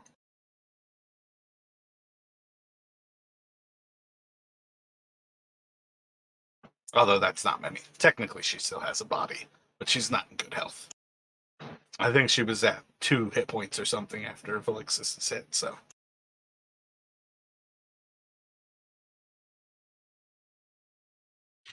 Gotcha. Yeah, and I just like the image of just like nothing personal, but then just like tossing her off the top of the building. Oh, it was definitely. I was super keen on it. The fact that they reacted before you, I felt like was perfect with the reading thoughts, and how everything could play out. Because yeah, that's one of the best ways to kind of end people. It's definitely one of those things. Polymorph will prevent a lot of things from happening before you can pretty much end somebody without their say so, um, let alone the actual stunning action of it. So, you guys will kind of like see from off in the distance. You kind of see like Avarice kind of coming back over to you.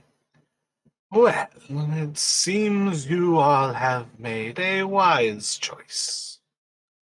It is a pleasure to find myself in your company.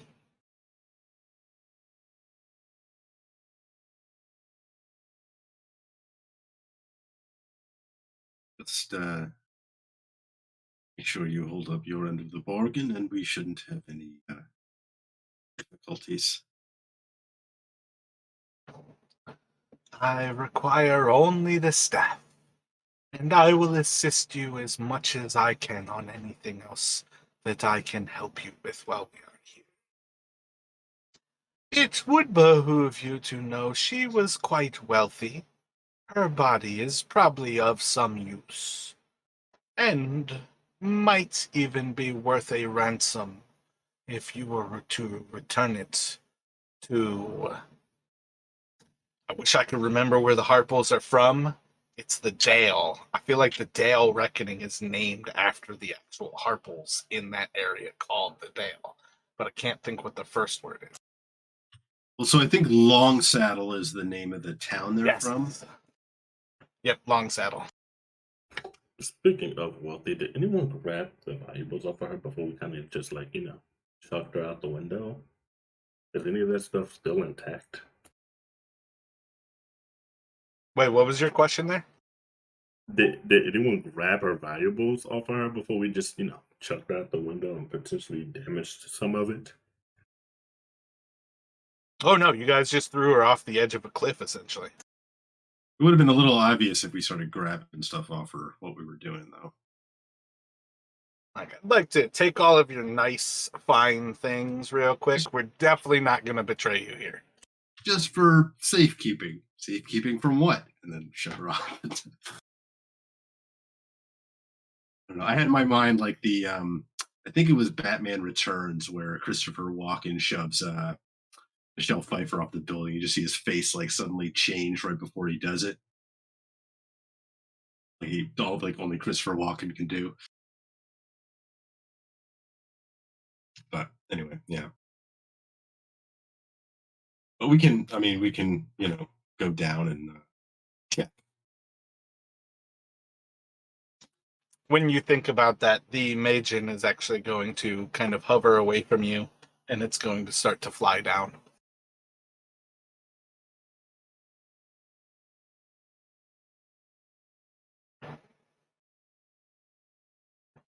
Well, seems you have your mind on something. Do you require my assistance in the divination tower? Otherwise, if it would be acceptable to you, I would wait here, and when you have divination, I will give you abjuration and evocation. I think we should be able to handle divination on our own. Some experience with that type of magic. Fantastic. Well, if you required anything at all, Skelm will stay close at hand.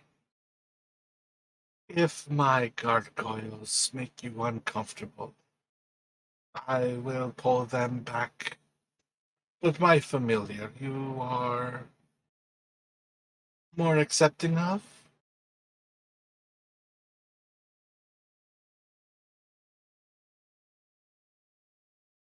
I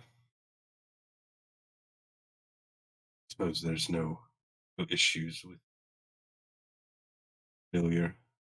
traveling with us. And Braddock certainly doesn't sound certain about that, but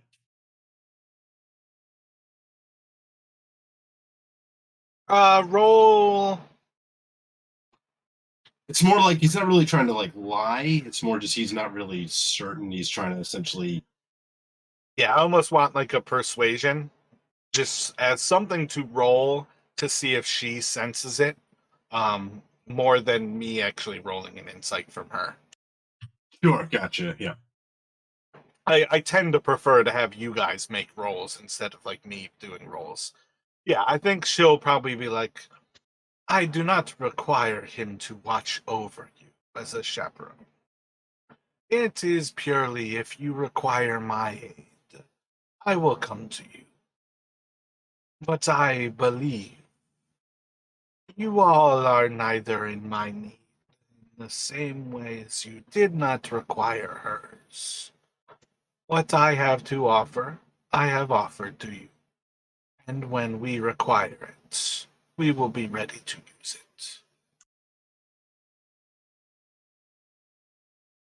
it. And at that, Braddock will give a kind of like a nod of acknowledgement. So, like, if you guys were to head down at this point and go search the actual body of Vellynne, there's got to be a certain level of Professor Scott's kind of like, I am meant to serve the Harpels and understand that sometimes there are transfers of power. I can certainly serve a more studious of you and become one for and he'll kind of like look to Brennick like looking for a last name. I don't think you have a last name. So he's just gonna kind of like come up with it and he's gonna be like, Sir Brennick, the well-timed.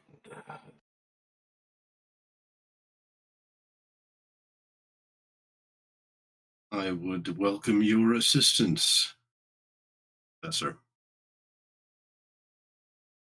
And I welcome a continued existence. When you all go to the body of Vellynne, who wants to search her? The Galvin is actually going to kind of like be bearing her body in its arms right now. I think Gloria would probably start searching her real quick, just to grab any valuables or anything useful off of her, or all her essentials, coins, everything like that.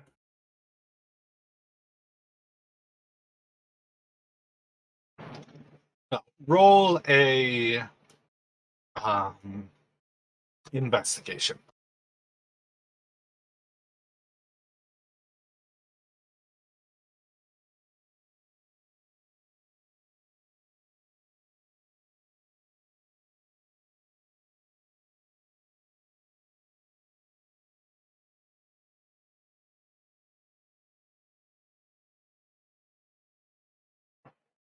Let me have Fen or Brennick roll a d6, and it's just first one to roll it.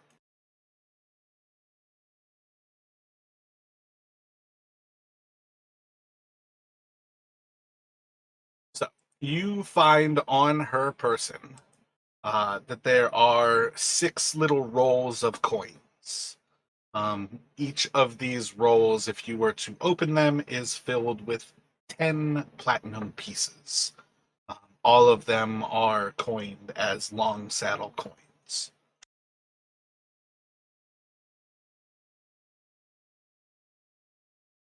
Okay, so I'll give one roll to Brennick and one roll to Finn. I mean, you can give 2 rolls to each of them. Oh, you said 6? Yeah, 6 rolls. Oh, I don't know why I heard 3. Oh yeah, I give 2 to each one of them. Among her equipment that is not absolutely destroyed from the fall, you are going to notice that she does indeed still have the necklace on her, which was whatever the necklace of detect thoughts. Give me one moment.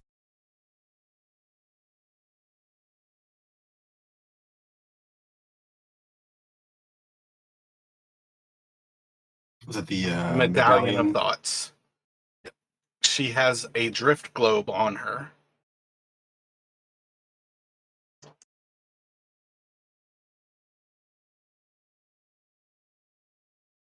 All of these would be undamaged. You would see that her braces that she wears on each of her hands are quite beautiful artifacts where like the actual coat is like almost like exploded out from the pressure of her exploding inside of it. Her bracers and like the wrists around her hands almost perfect, as if her body was not thrown off of a cliff. There is a wand inside of one of the sleeves of her jacket that is kind of like a almost like not like quick draw, but it's kind of inside of the sleeve so she can very quickly access it despite having such warm clothing on. And I think the last thing would be her spellbook. And I feel like it would be acceptable to say her spellbook as well seems remarkably untouched and undamaged by this fall. Okay, so would it be too much to assume that Brannick would want the wine and the spell book? One thing to keep in mind about wands is wands allow people who can't cast spells to cast spells. Sometimes the exact person not to have the wand is the person who can cast it anyways. I think the big question is you guys have to decide, do you want other people to be able to do wizard-like things who cannot cast spells? Yeah, so Brannick will definitely be keen on the spell book, but I mean, he's already got the wand of polymorph. Um, Similarly, he doesn't need a drift globe. He's not really interested in that. Um, yeah, so his focus would be on the spell book. Okay, and Finn, what about you? Which of these items would you like? And she would just kind of glare or kind of just kind of hold the items out towards you.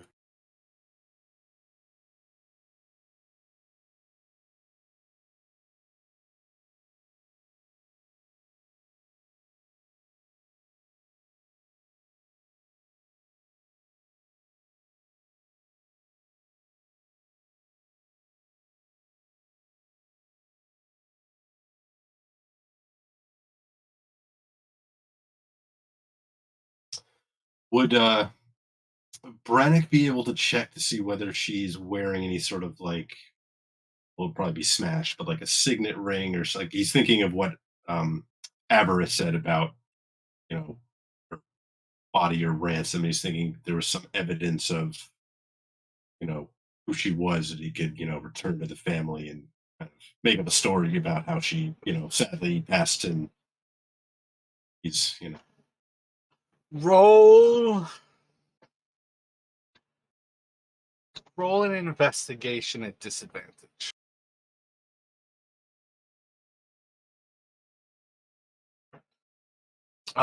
While it's definitely mangled, you can certainly find on one of her fingers is a signet ring. Um, Probably holding kind of the minimal amount of its shape remaining to kind of tell you that this is still like a symbol for the Harpels. Yeah, so he would kind of try and pocket that.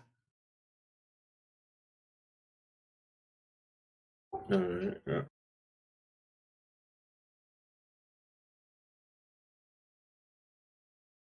Uh, well, I'm not, Finn, are you here? Yeah, I'm here. Oh, I didn't know if you was deciding which items you wanted or not. I was just saying we should probably identify the bracers to see who could benefit from using them more.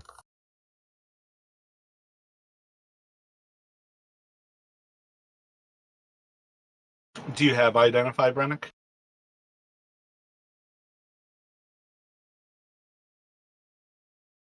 I don't think so. Let me double check.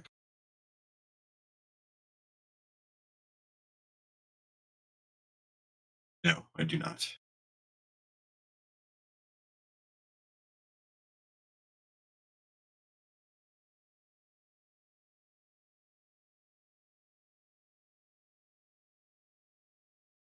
I mean, Fenn's the one who uses his fists more, so Polish was a spellcaster. So, I mean, definitely one of us should take us with them, even if we're not wearing them yet.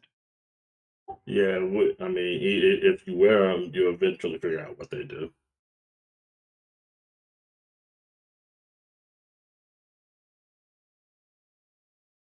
I think it's safe to say, looking them over, that either Brennick or Fenn could wear them, but they would like clash with the armor of Galeria.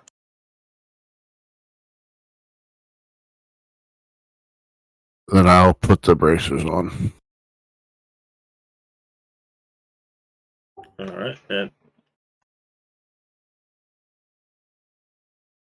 I think it's just her coat and Joe Globe, medallion, and what else left? No, her coat's fucked. The things that exist because they're magical. That's one of the things that you guys should take away from this. Nothing survived that fall. Okay, so that's everything. They're divided up already then. So we good with, so that's everything she had. Yeah, that's everything then. I think. Yeah. The bracers, the spellbook, the drift globe, the medallion of thoughts, and her coin. All right. And I guess technically the ring. Okay, then yeah, I'll just kind of like wrap her body up in what remains of that cloak and bury her beneath the stone.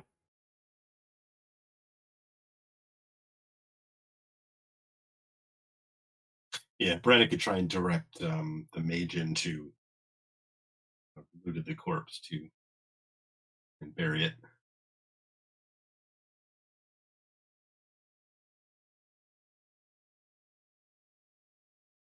Did Galeria or Fenn want the wand?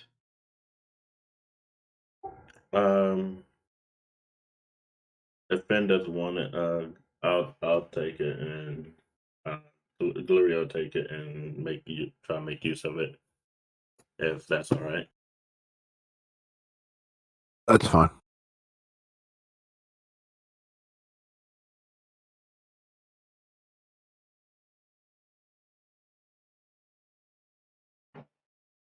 So you all have the kind of foreknowledge that the Tower of Abjuration is a place that you can go to destroy magical items. Chain Lightning State Tower, the stadium, is just off to the west of you. Theoretically, you're kind of getting on into evening. If you would like, you could make your way towards the Divination Tower. If you would like, you can make your way just into the Conjugation Tower and actually rest. What kind of thoughts are crossing your minds?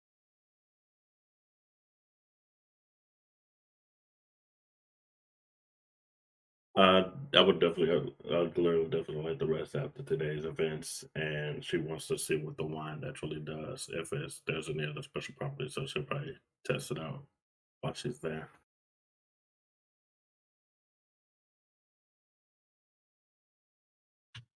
Has been an eventful day. So to call it an evening and start fresh in the morrow.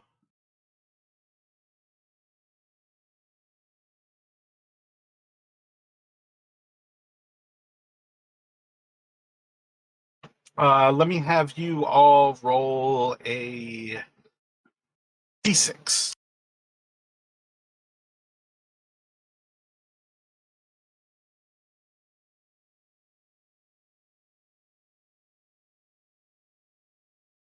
So, making your way towards the conjugation tower, you guys can once again kind of pass by the abjuration tower, passing underneath the massive tubes that lead up into the tower above the spinning orb that kind of sits across and lights this entire area.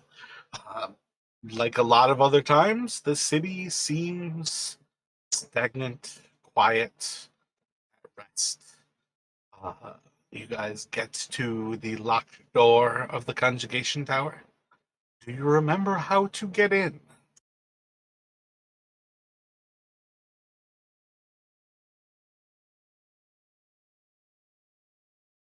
This is the one we have to stay a certain amount of distance away, I think, right? Indeed, and I think you have Mage Hand. Yeah, so Brannick would use the mage hand to try to open the door from he can do 30 feet. Assuming it doesn't take more assuming it doesn't take more than 10 pounds of pressure, otherwise he wouldn't be able to force it open. No, Mage Hand is 100% the entire point of it. Gotcha. Okay, yeah. So you can open up into the base of the conjugation tower, once again finding that room in front of you. The table is once again entirely devoid of food, but the room is otherwise as you have found it in the past here. The I like the idea of first one. I think it's the rat first. The rat's in the cage, and it kind of looks off to you. You guys hear a couple of squeaks. Who wants to go to the other side? And technically, all of you can now use detect thoughts to read the mind of the person on the other side.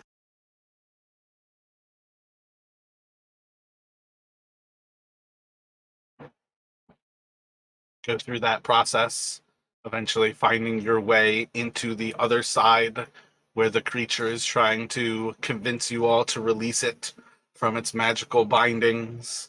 And the opposite door leads you into the mansion you found a few times before. Is that the more or less plan for everybody, just to go to the tower pretty much right away?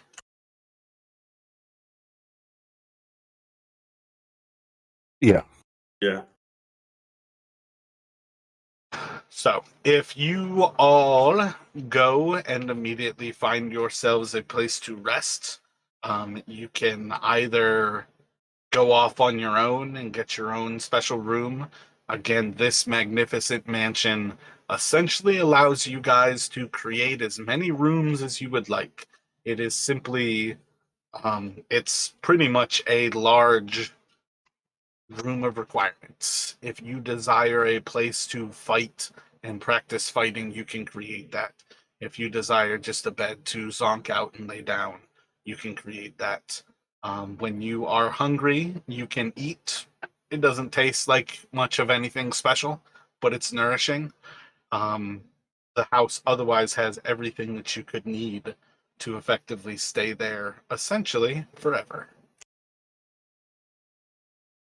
And if everybody would go there to rest, I'd say let's take a break here while you guys do a long rest. For those of you with these magical items, they are bracers of defense and a wand of magic missiles. And I don't know what to do with her spell book, but I feel like it should have been magical. I think I'm going to make it one of the Tasha's ones, so I'll know what that is shortly here. And Fen has also wanted to spend some time with the cloak as well, because even though I picked it up, I hadn't actually identified it yet. What cloak was that? Where'd you get it from? It was the cloak of displacement. Oh yeah. If you already knew what it was, yeah. If you attuned to it, well, no, you told me, but you told me I didn't know exactly yet. No. That's better though. Like, because that's one of the things. If I keep them secret and then you guys don't actually do something right away, it's really easy for me to lose it. But yeah, Cloak of Displacement, you just need to rest and that will attune to it. If you're wearing magical items and you rest, you're going to attune to them. Okay. If you are trying to avoid it, there is a certain sense of you can take a short rest to try to identify a magic item. But like identifying it and resting with it on are slightly different things. The identification is like actively trying to identify it. Gotcha. But yeah, like when you just put something on, you're pretty much just going to passively attune to it. So yeah, let's take 15 here, come back like 15 till the hour. Sure, sounds good. I'm sitting here going through the list of gods on here, and one of them says, "Oh yeah, this one's a goddess of is a dominatrix goddess," and I'm just like, "Bruh."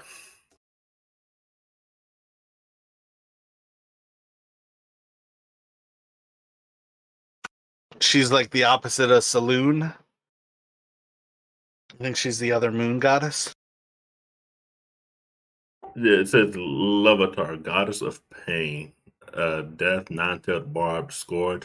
Quite literally, the dominatrix goddess, Super King. That's all it says.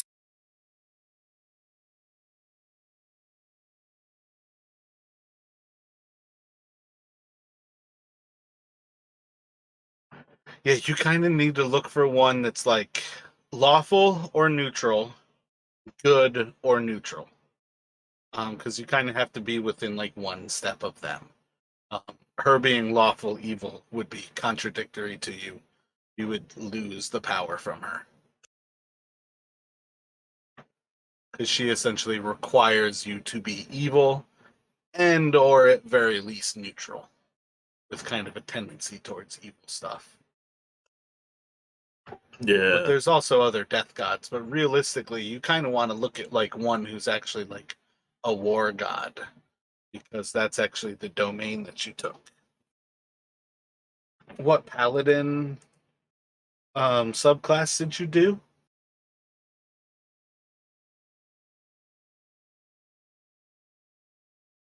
let me take a look real quick. One second.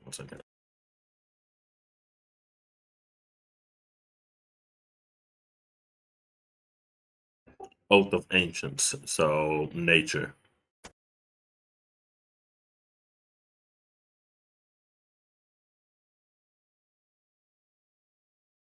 So she's basically a war cleric that is paladin that has sworn to took an oath to preserve, I guess, was preserve nature. Is what it says, something along those lines. Actually, let me read it.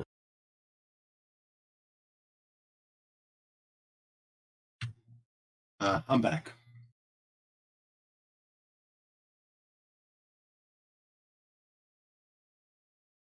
My bad, I haven't even stepped away yet. Okay, so yeah, she's basically a green knight is what the Oath of Ancients is, a Fey Knights. Uh, they basically adorn their armor with like leaves, things from nature, things like that. So yeah. Oh, emphasizes principles of good above any concerns of law or chaos. Uh,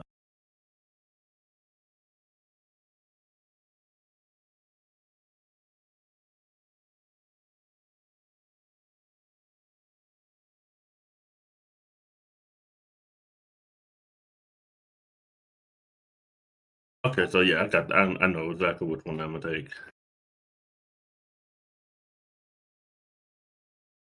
Eldath, the goddess of peace.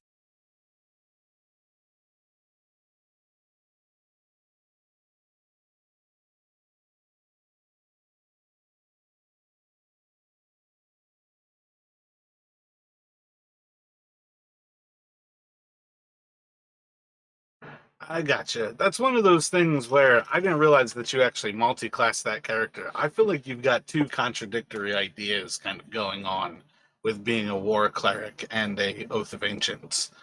Um, like I consider like the life domain as kind of opposite to the war domain. You can make things happen, but that's definitely there's some weird blends going on with how you did that. Yeah, I noticed that, and I was like, you know what? Like, yeah, I'm a war cleric, but I mean, I'm also a life domain paladin, so I'm trying to preserve life. But But that's so one of those things where you kind of have to find the difference between like maximizing stuff because you want to do these cool abilities and actually, in my opinion, often trying to make them actually narratively make sense. I feel like on some level, again, you're welcome to do it how you're doing it. I feel like on some level, if I'm looking at that, horror is the only god who is acceptable for both of them. And it is specifically because one, it's a war domain character, and I feel like your main class is what's more important, is the actual war domain, but it's also a two-faced god. And that's one of those things that it at least kind of like naturally embraces this idea that you have two contradictory things going on here. I think Eldath is fine, but it's just really weird to me because the life domain seems very much the exact opposite of being war domain. wait, what was the one you said? Tor? Hor, Hoar, right beneath Helm and above Ilmater.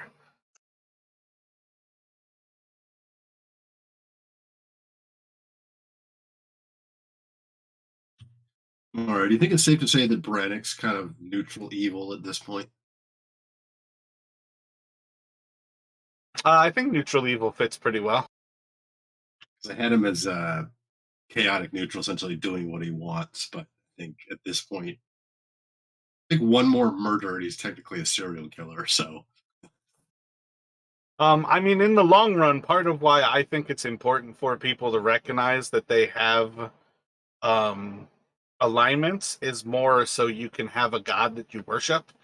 And part of having a god that you can worship is more important to me because when you die and you want to plead for your life, I want you to already know what god you're pleading to. So that's one of those things, like the way you've been playing Candor, I think it's pretty clear that Candor worships um, Tamora, the goddess of luck. And I think that's one of those things where, on some level, you already know if you die who you're going to plead to try to bring you back to life. And then essentially open up a warlock agreement with. Hey, Because that's that. What were you saying, Rashad? I was gonna say, can you send me that link that you're looking at for the gods? Because I still can't find the one you mentioned. Um, it's not popping up on my screen at all.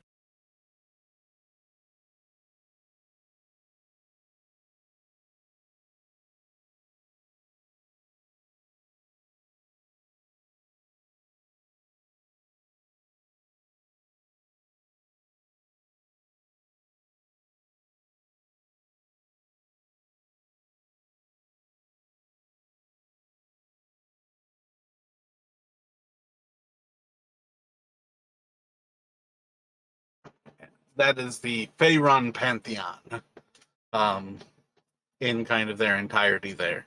A quick way to kind of look through it is to try to look over their domains and then like kind of check that with their alignment and see like are they one off from where you are. When you kind of confirm that, you can essentially worship them. Somebody like Brennick who doesn't need a god could worship somebody who is contradictory to his alignment. The difference is you can't gain magical powers from somebody you're contradictory to their alignment.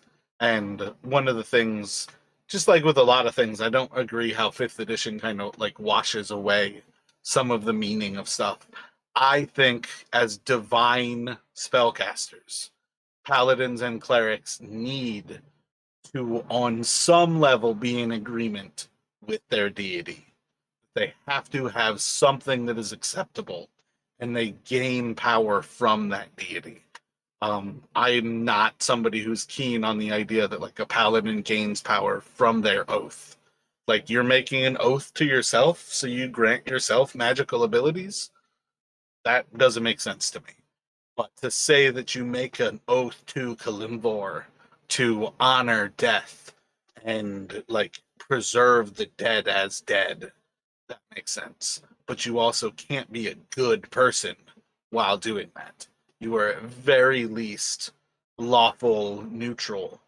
Um, and that's one of those things where like Eldath is a very neutral, like basically nature is a very neutral thing. It doesn't care if you kill or if you save lives. Life feeds death. Death feeds life. Those two things are one and the same. And I think all of the gods kind of have those intricacies where there's some really cool ways you can be like slightly adjacent to your god, but you still have to kind of like honor the general nature of that god. Okay, okay.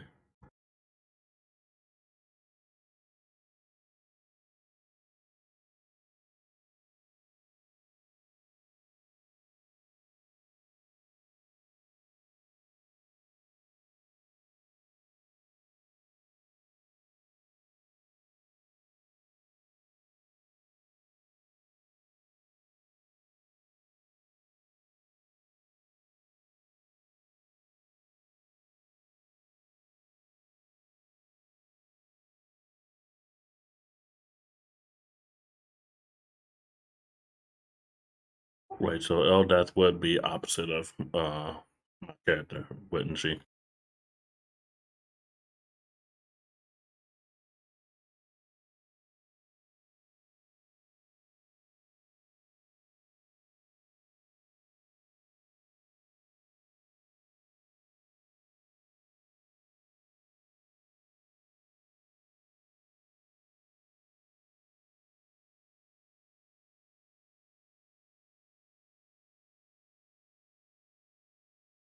Well, the problem is Eldath would work if you were a paladin, but trying to mishmash two things together, I do not think Eldath works with being a war cleric, because war is very much the opposite of nature. That's part of why I say I feel like with those two combined, Horror is about the only one that works because it is a two-headed god. That definitely would make sense. Okay, then yeah, I'm gonna go with horror. Let me go ahead and get Because that. essentially you're already embracing kind of contradictory things of like the natural order is like war is a very humanoid thing. It's not something like no druid worships war. Um, but like it tends to be when you're looking at those, most of like the first domain are like uh,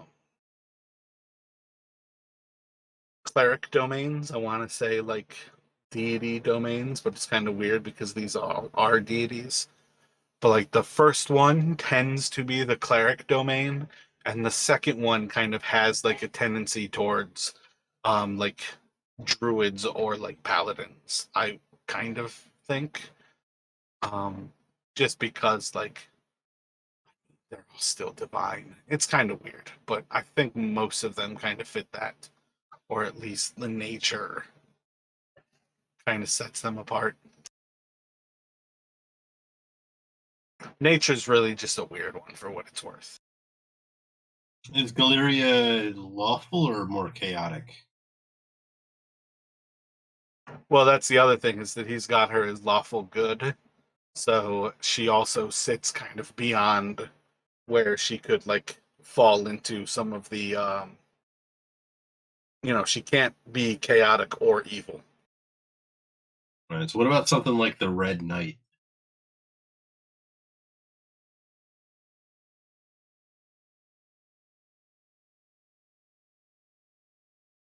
Yeah, I mean that's one of the ones that it kind of fits. It doesn't necessarily include nature though. It's part of my thing on it. Oh, it's Galeria's Oath of the Ancients. Yeah. So that's part of why I was saying, like, I feel like when it comes down to it, part of like why Hor fits as a war god is that it's a two-faced god. Gotcha. Okay.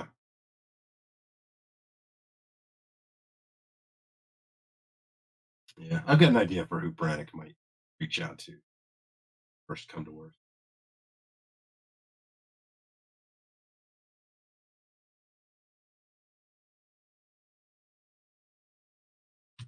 I can happy to share that if that makes it easier. If you want to know now.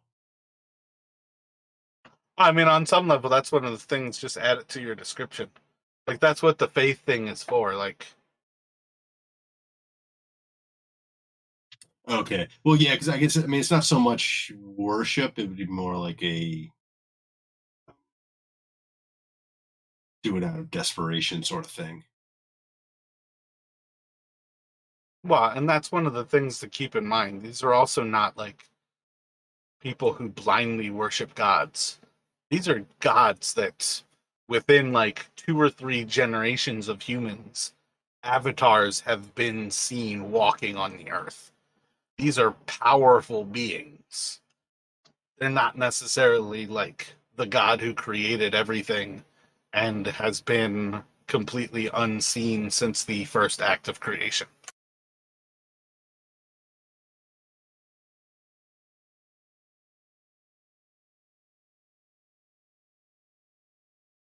Yeah, it's more like Brannick doesn't want to make a try to make a bargain unless he has to, like he's. Um, Well, that's one of those things where I feel like on some level, if you're going to be approached, there's in this campaign, if you don't have a god listed, you pretty much are going to be approached by 3 potential deities. None of them you necessarily want to be approached by. If you are praying to a god, your god may intervene. But that's one of those things to keep in mind. If you're going about your life doing your thing, if I present you with a warlock contract when you die, it's going to be one or another deity in particular. Effectively, you guys know right now it's either Arl, I can't think of his name, Lai, the ice Levistus. god, Levistus, or a third one that you guys have not had any contact with. But like that's one of those things. Like if you died right now and you had to make a contract, it's not going to be your choice. That's part of why I think like people should recognize in roleplay, like in the actual world, most of these people don't have a problem recognizing that these gods exist because they've seen Bane and Helm in battle. They've seen what that does to the earth as these gods battle and rent the earth into pieces. A lot of these gods are actual people who lived, fought, and were turned divine by their actual sacrifices.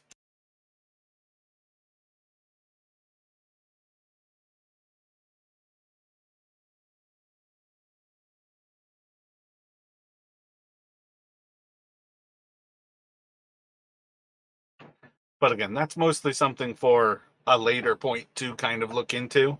I think in particular clerics and paladins, because your power comes from your god, you have to have that more than like anybody else. Again, for most of your purposes, it's purely for when I give you a warlock contract to try to keep your guy alive.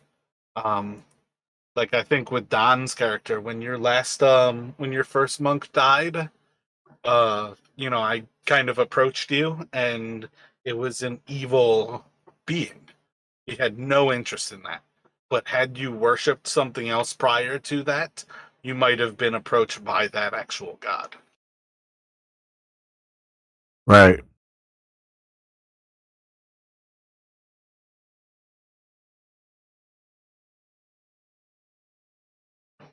So theoretically, everybody's clicked over, taking your long rests, and we are all set to kind of push forward.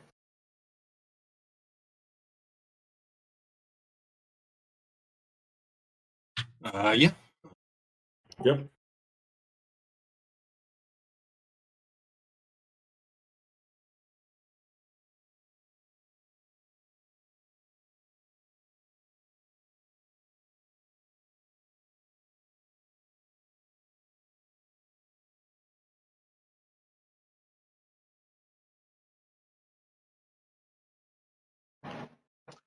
So you guys are going to wake up once again within the conjugation tower. You have any amount of time that you can spend there before you decide to leave. Is there anything that you all require before kind of heading on your way, or are you heading directly towards the divination tower? Has Galeria actually cast the restoration spells yet? Technically, this would be the first time that you guys actually have the opportunity for it. Oh, right. Okay, right. Yeah, nah, that's what I'm gonna do. I'm gonna go ahead and cast that before we leave.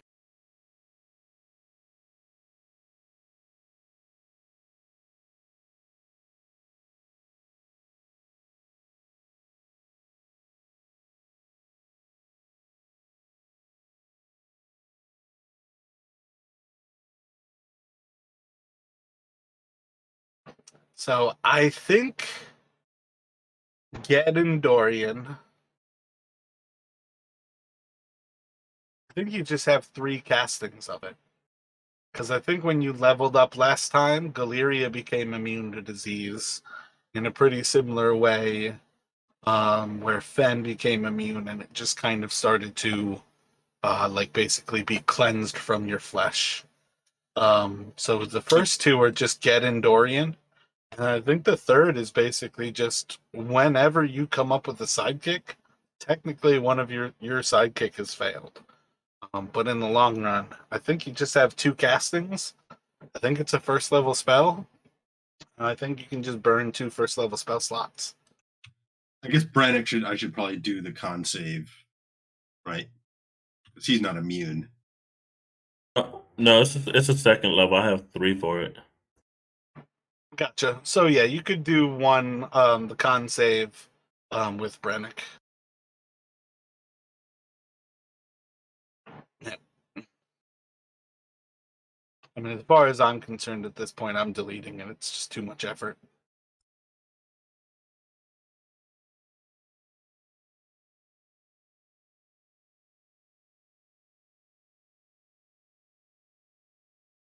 But anyway, yeah. So yeah, Brannick is ready to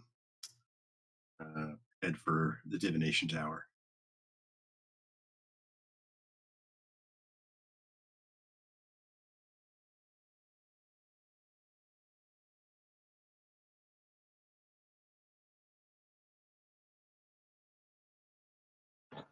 Let me have all of you roll d8s. You said D8. D8, please. Yep.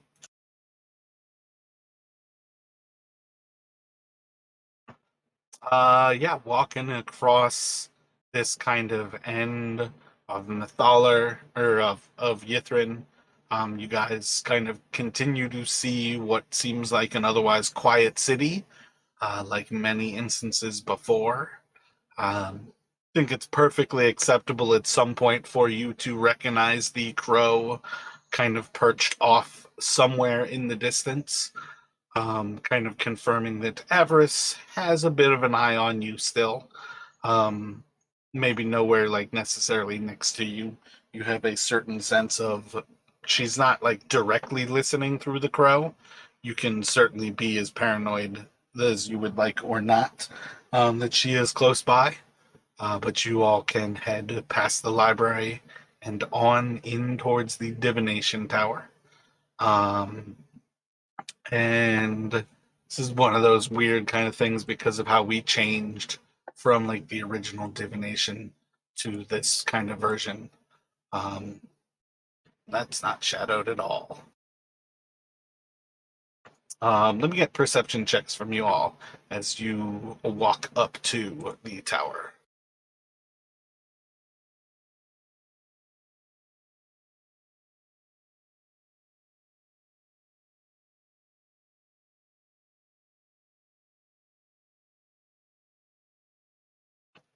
So when you all get probably within like 100 or so feet of the tower, and you're starting to actually like walk up towards these final stairs, you're gonna start to spot an eyeball here, an eyeball there. Seems to be some of these Nothic creatures kind of staring off at you.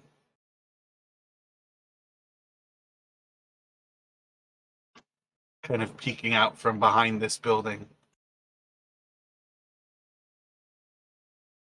Peeking out behind another bit of rubble.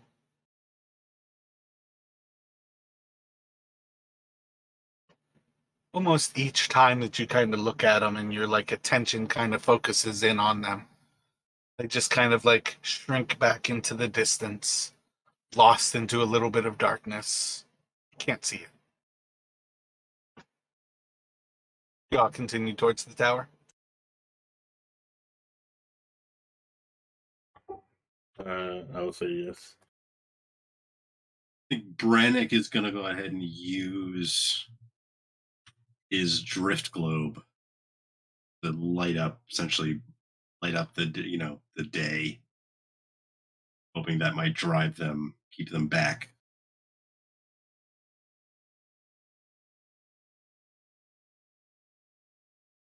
As we, but yeah, he's also approaching the tower. Ben is with them.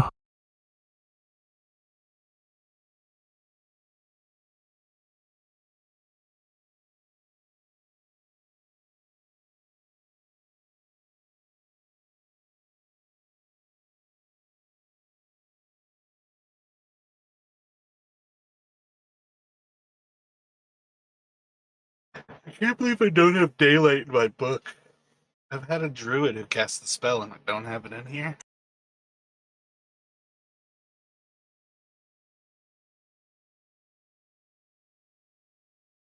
You got 1 hour of the bright lights.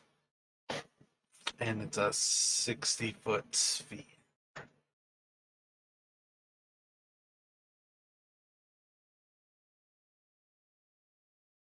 Roll an insight for me, Brannick.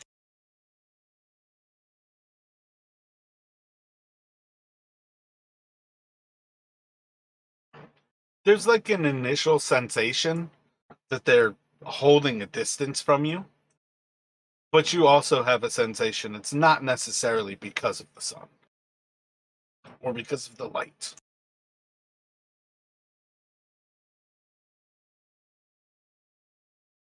Gotcha.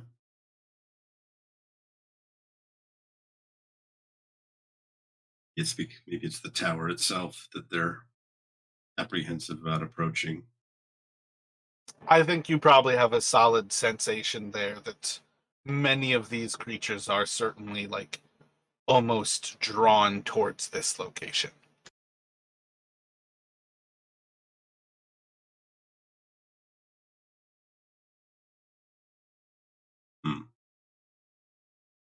And Bernick's also wondering how many of these things used to be, or maybe all of them used to be, people just succumb to the same thing that we succumb to. But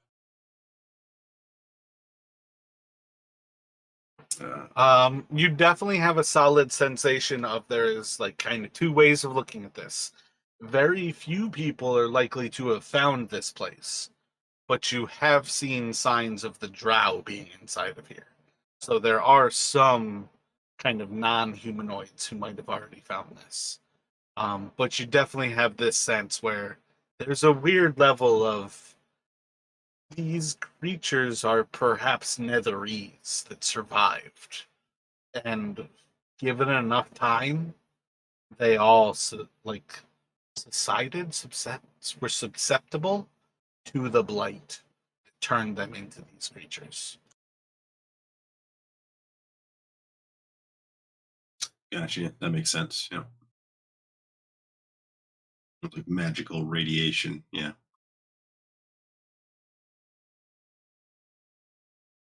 So when you actually get to this place, I still haven't actually hidden it.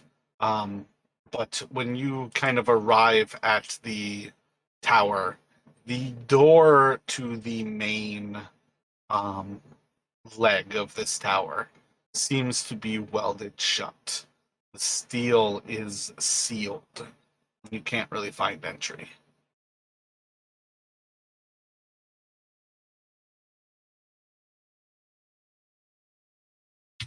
Brannick would suggest they do a circle of the tower, look for a alternative entrance or window or some other means of ingress.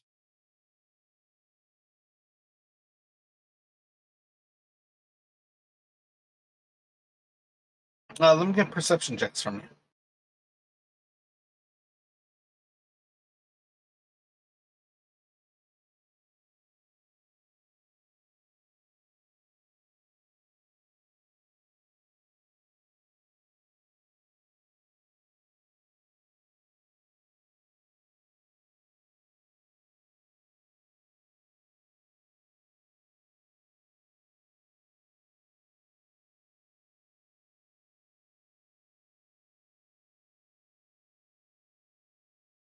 When you kind of circle around this tower, this is actually kind of the weird one. There's multiple ways, and it kind of fails at each. When you kind of circle around this tower, you can see that there's actually a large section of the tower in the peak that is actually kind of like damaged, and it's just entirely missing. You all could essentially climb up on the outside of this tower to about this like couple of like 120 130 feet up in the air to kind of get around and to this top level. But otherwise you kind of see signs where this tower is part of what is the collapsed rubble that kind of crosses across this whole area here.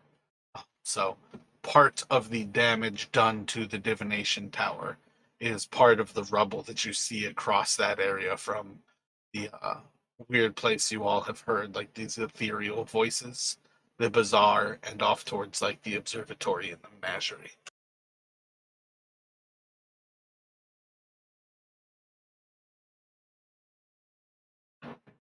But other than climbing up to the top of the tower, your entryway is, or would appear to be, that singular door at the base of it.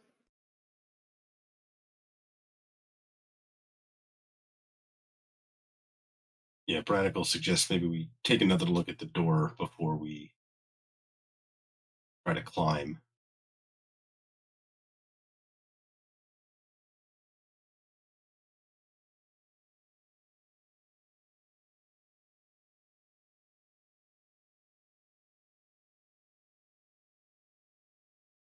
So you've got like spells that could potentially open a door.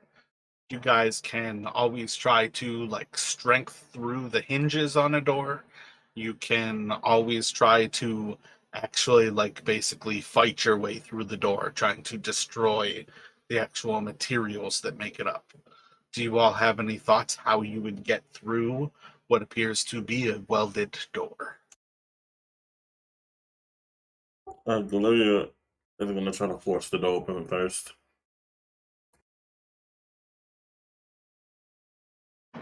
You're just going to try to strength through it? Yes. Give me a strength check.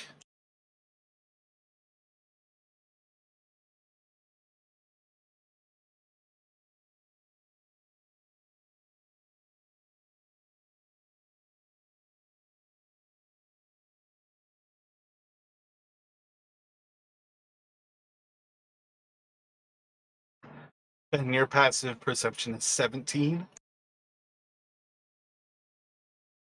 What?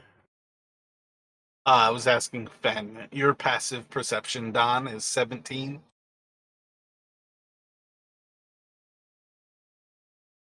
Passive is 18. 18 now? Gotcha. So while he's kind of like bashing into the door, you see a few more of these eyes kind of popping up around.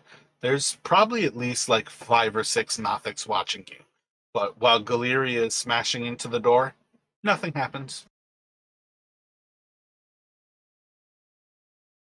Kind of rotates the arm. Well, I tried that. And not forcing our way in, at least not strength wise. Any other ideas? So is Try there it. What are you thinking? Brannigan wants to just see how tightly welded shut the door is. Like if there are any even small cracks, something might be able to slip through. I don't think there's necessarily a reason why you couldn't potentially. What are you thinking? By essentially polymorph someone into something small enough to fit through, and then once they're on the other side, release the spell and see if they can open the door from the other side for us. Gotcha. So you could try multiple people on this side of the door, trying to force the door open. But I don't think there's any reason to say that you couldn't potentially polymorph somebody to go through. It have to be something pretty tiny, but in the long run, that can certainly be the type of things of like insects and gnats kind of thing. That's what I was thinking, like a fly or yeah.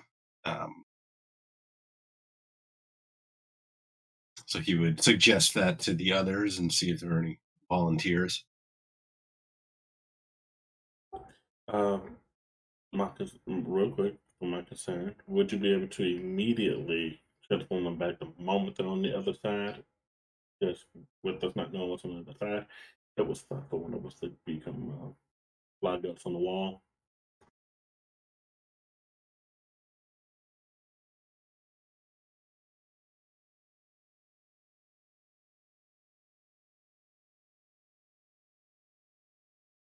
It should be I can do it quickly. I won't say there's no risk.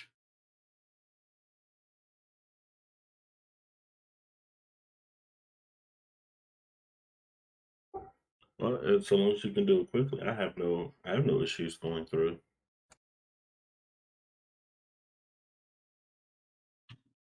Very well. Yeah, so Brannick will take out the wand of polymorph. He'll kind of look at Galeria one more time, like, ready? And then, yeah, he will cast or use the wand on her to turn her into a I guess a gnat would probably be pretty much the smallest thing he can think of.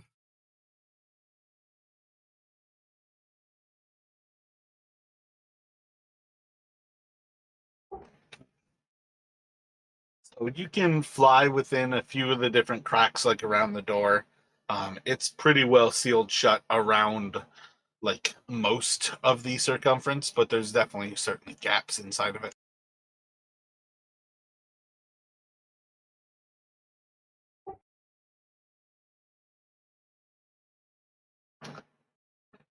Fly inside. A few moments later, you're going to drop it. Yeah, I'll try and like count off mentally to like, shouldn't be more like 10, 15 seconds.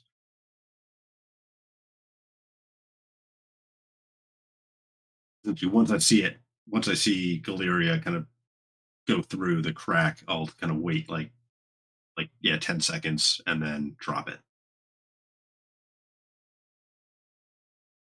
So the moment you return to your normal form, you are going to hear inside of your head,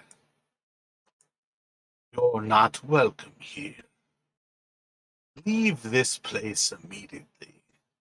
And as you turn around, you are going to see this room is filled with a bunch of actual orbs, like floating objects that just kind of hang in the air.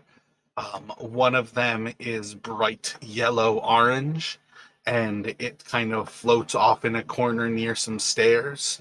And you see one of these blue green creatures just kind of standing there with its hands held together.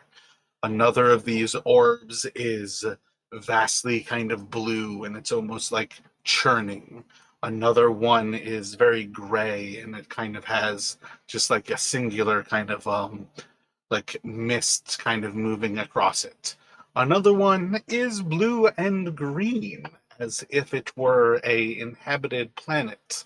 And you see right next to that is another of these creatures holding a massive broadsword, already in high guard, as if it's ready to swing down at you, though it's still about 15 feet away. And beyond, you see one last floating orb where there's massive chunks of it already kind of like dropped to the ground that are not holding a levitation. And right beside this orb of kind of a gray, dark, black hue, you see another of these kind of blue-green creatures with its hands held together. Galeria, what are you doing? I'm going to immediately, as I notice this, immediately right back towards the door and try to go ahead and open it. Do a strength check for me.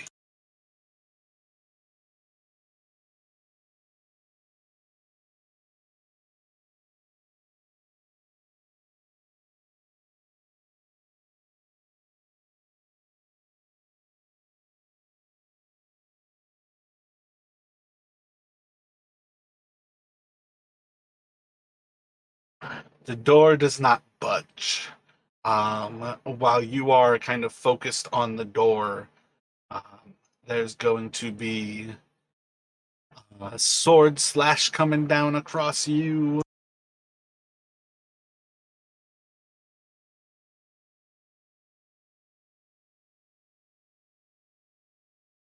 One of them just kind of like clanks into the wall next to you.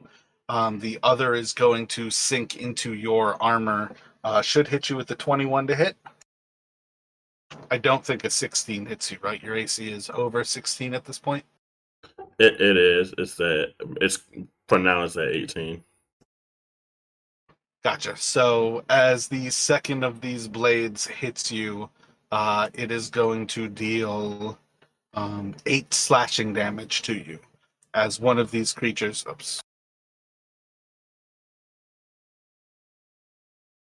one of these creatures has closed the distance to you. And then I need you to make, I believe, 2 wisdom saving throws.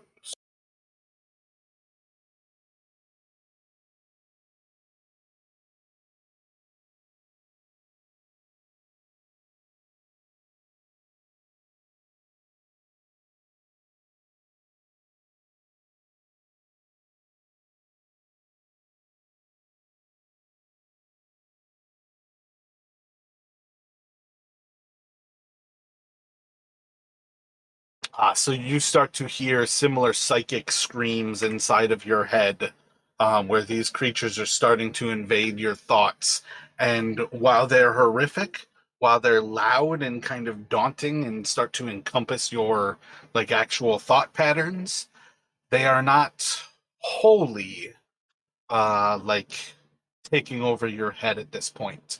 And you kind of have this sensation you are being attacked. You guys outside of this room have heard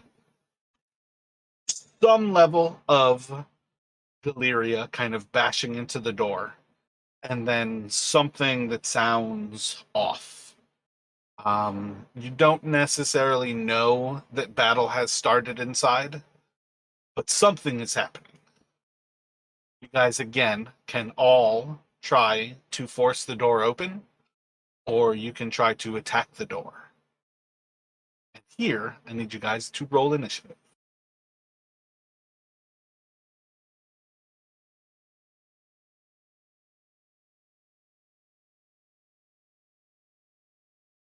Yeah, I guess with the Warhammer of Warning, Rashad, you can have the choice of whether you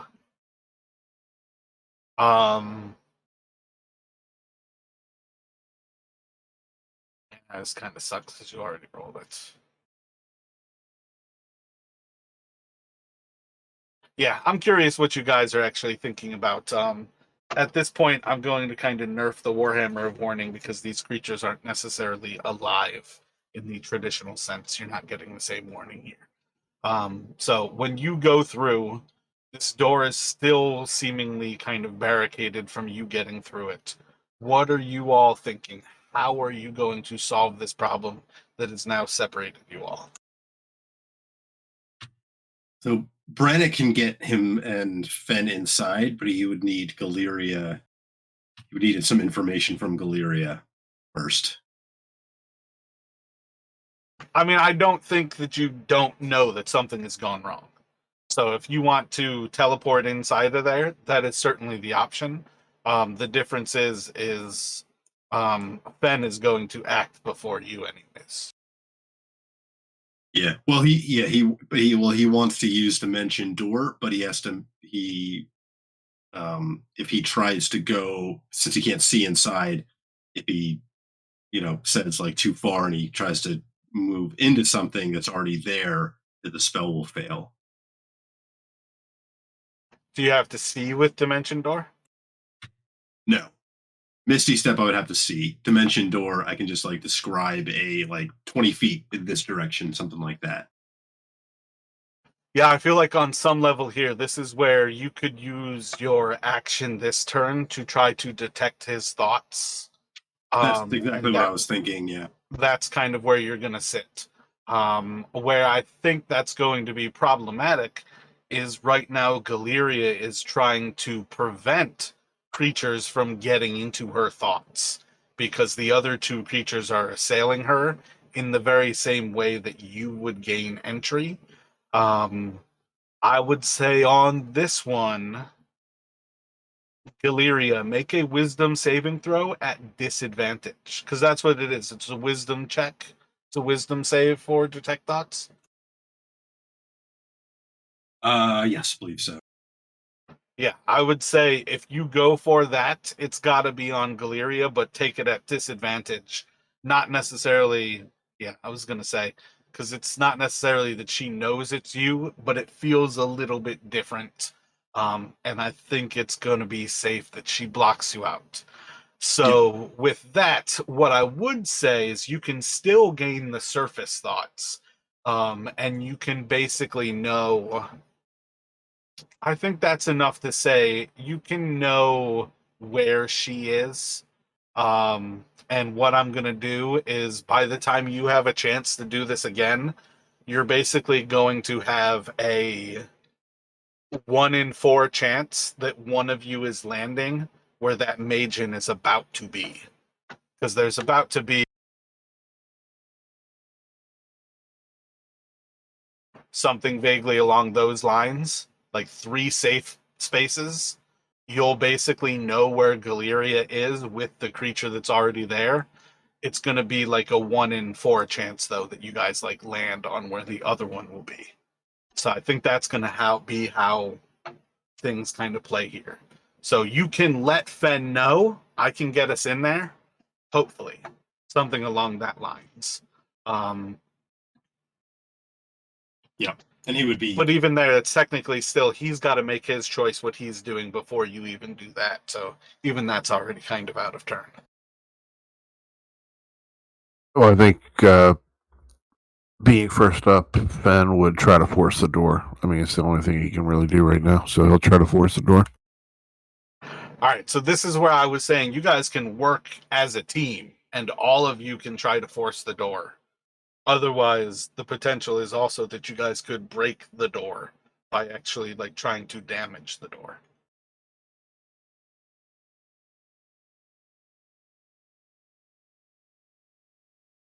Do I think it'll be quicker to force or break? I think part of the problem is that forcing is working as a team. You guys have to bring your efforts together as one. So it's more that you have to kind of convince Brennick to help you, or at very least you have to get Galeria to try to help you. But it's kind of either way. Breaking the door could potentially have it opened for when Brennick tries to move in. Forcing the door kind of has to wait for you and Galeria to work at the same time. Okay, I think that's what I'll do. I'll go to the door and use the helm of telepathy to send that message to Galeria and hope it gets through. Gotcha. I would say you've got to yell this because I think it takes you an action to actually start the detect thoughts to where you can Yes. bonus action tell her. So you can go up to it, yell to her. You potentially have a bonus action, but I don't know if you've got anything to do. But you have to basically hold your action to when Galeria kind of yells from the other side. The two of you try to push the door at the same time. Okay. Then I'll yell and hold my action. Gotcha. So theoretically, Brennick, we've got you using detect thoughts right now to try to get into Galeria's mind. Coming to that conclusion, you can move if you would like, but you kind of just have like a bonus action. Yeah, he's just moving up next to Fen. But that's pretty much, yeah, he tried the detect thoughts, didn't work. That's he doesn't really have a useful bonus action here. So My bad. I would actually have these guys taking one more turn between here.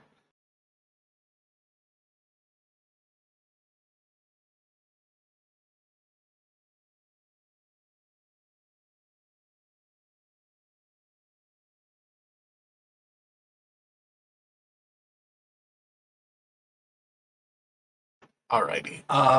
So each of the two swordsmen, just making 2 attacks each here. 19 hits you, and then the other one will have a 19 as well. So for a total of I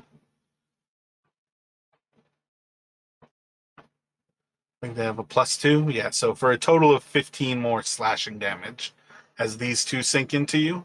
And then I need 2 more wisdom saving throws from you, Felixis.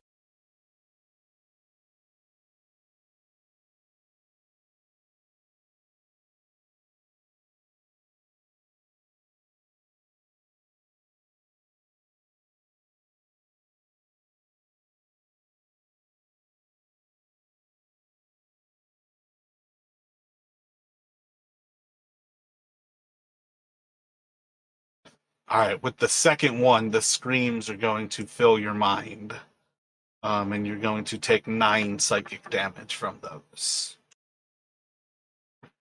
Galeria, you have Fen outside yelling to you to force the door open. What would you like to do with your turn? She's gonna grab the door and pull on it.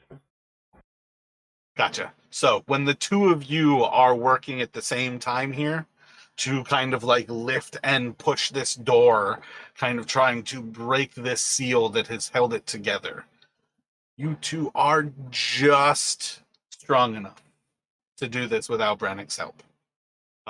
You can kind of break the door away and in the last kind of moment, kind of drop it to the side. And that's pretty much going to take us back to Fen. What would you like to do here, Fen? Got one of these creatures directly in front of you. You see like the sword slashing about from the sides, kind of giving you the idea there's another one inside of this room, and you can at least see one of the creatures along kind of towards this like blacks or this not this like orange sun-like object in this background. What would you like to do?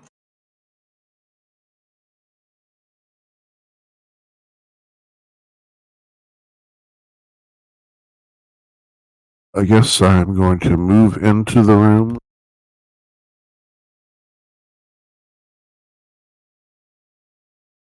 And then attack the one to the southeast of me. Gotcha.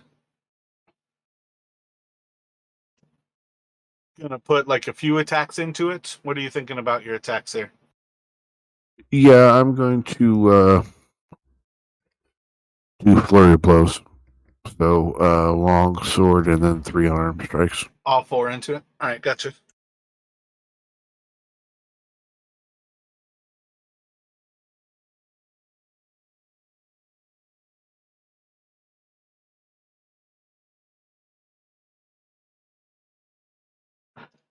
I don't think it actually matters, but you rolled 5 there. The longsword attack, I think it would be pretty much the same, regardless of if it was unarmed. So those kind of neutral out. It's like always going to be the first 4 attacks. 3 of those are going to hit. The crit obviously is going to be a little bit more effective than the others. Total of 13, 25, 31 damage. You can probably see signs of the creature's flesh kind of cracking, almost like it were plasticized again.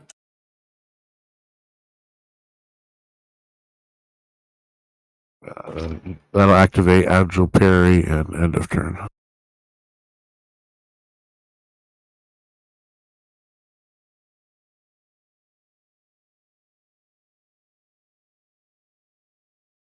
I think we're going to go for which one doesn't get a psychic attack, and then which one doesn't get a physical attack. So this time I need a wisdom saving throw from Fen and a wisdom saving throw from Brennick.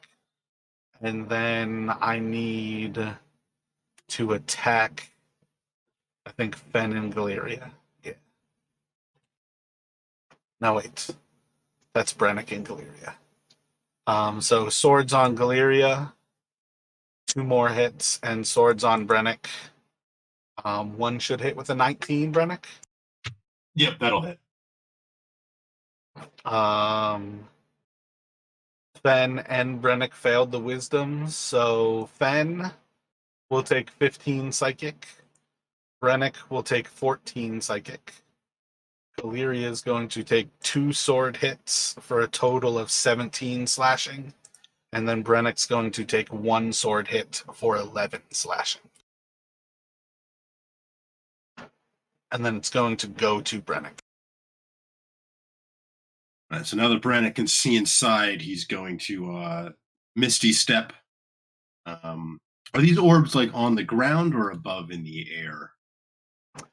Most of them are essentially floating about your height. So like the one like where you're at right now, that Earth-like planet is floating more or less shoulder height. So that one, like a small creature could walk under. Whereas like the orange planet pretty much comes down to the ground. But most of them are basically floating almost on the plane of like an average human's height. It's just a question of if their sphere is too large, they're almost a little bit higher up, but they're all floating. The smaller ones are the ones that actually have kind of a gap between the floor and them. But like it would really be probably like 2 or 3 feet up for that one. Probably like 2 feet up for that one. Maybe a foot up for that one. But like these two, pretty negligible how high they are. They're pretty much just hovering over the actual surface of the ground. Gotcha. Okay, mostly for like line of sight. I wasn't sure if they would block line of sight beyond them. But basically, yeah. Okay, so Brennick's going to Misty Step inside.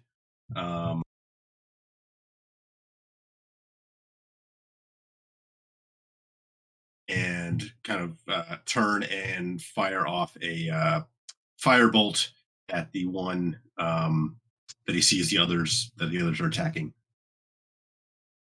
Gotcha. To the right of Galeria. Roll that attack. Yes. Yeah.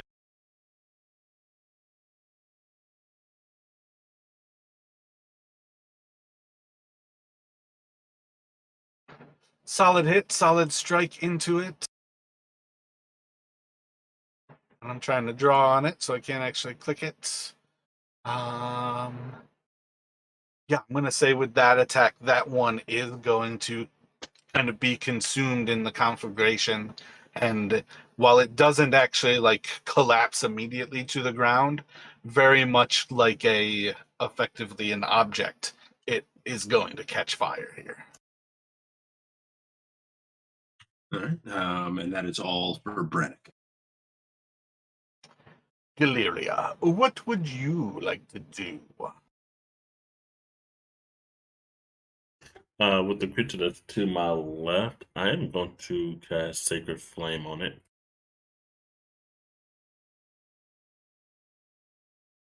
So there's a little kind of spark of light above all of your heads. It kind of flashes down into this creature. You see a small amount of its flesh seem to melt with the light. Doesn't really seem terribly affected.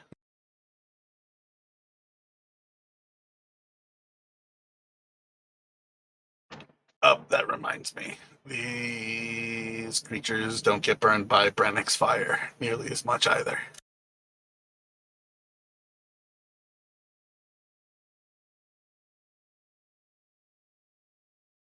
No, never mind. Leave it how it is.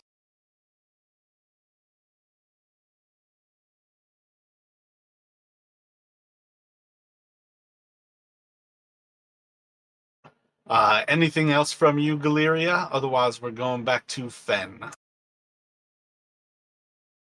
She's gonna. No, that'll be it for her. That'll be it for her.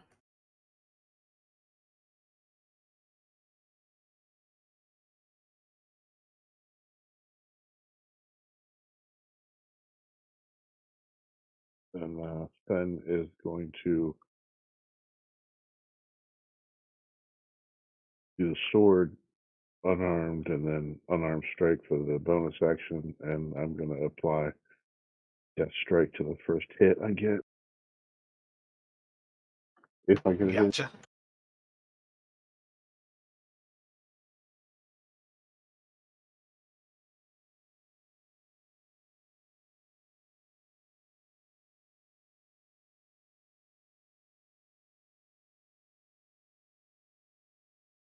First one will hit if you want to do that death strike.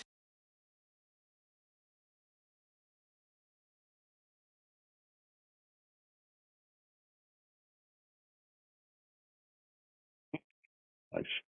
And then following that up with 2 unarmed strike.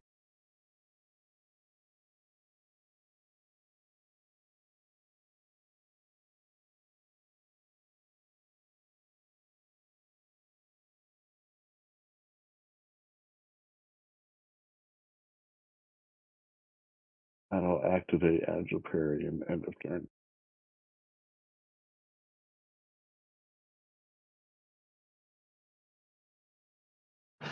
This one is going to slash out twice at Galeria.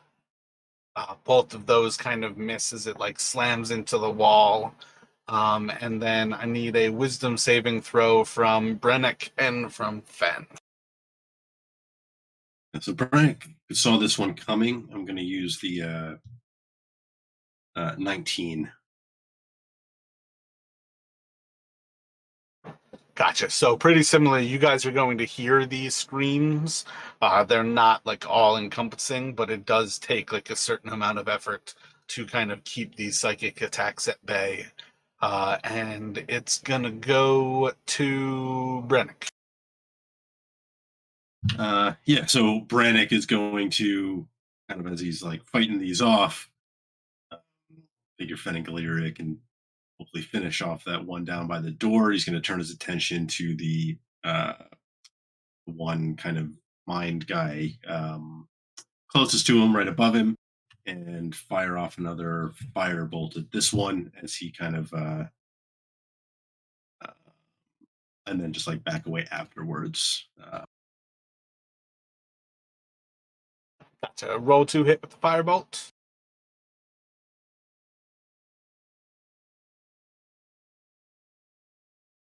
Solid hit, more or less, no real reaction from it, as it doesn't seem to react. But it does show, like, its physical body kind of shows signs of burning. But there's also nothing inside to, like, panic about being hit by fire. And it will go to Galeria. And sorry, I just want to, like, mechanically speaking, if I wanted to try to order the Magen to go into the fight, is that an action? I would say you could use a bonus action if you wanted to make attacks with it.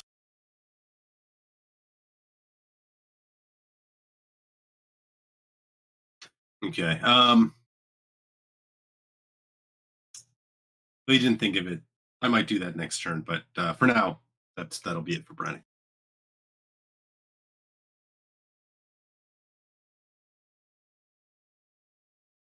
Alright, so Galeria is going to attack the one to the left again with her Warhammer. Solid strike into it.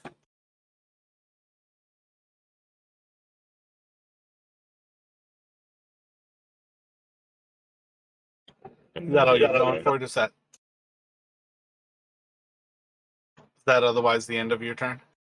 Yeah, that's it, Pat. Yeah, I think that one would show signs of being mortally wounded at this point. What would you like to do, Fen? Okay, Fen is going to move over.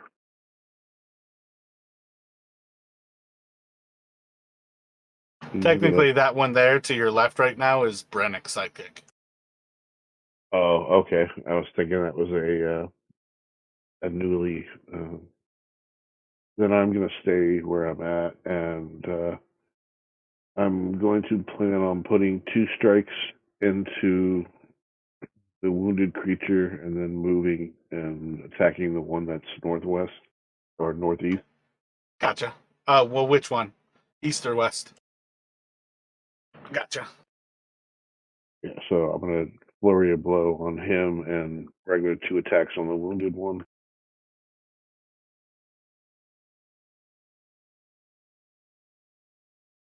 Holy shit, Roll20 just changed how they do the character sheets. Looks different for an NPC. Never seen that before. Longsword is going to come up shy, kind of chinking off of its armor, maybe even being deflected away from its sword, and then kind of the same idea as it's like striking and failing to hit into Galeria. It is going to be able to deflect your unarmed strike, which will make it when you go to separate from the combat, it's going to strike out at you. Big ol' miss. And then 2 blows on this one.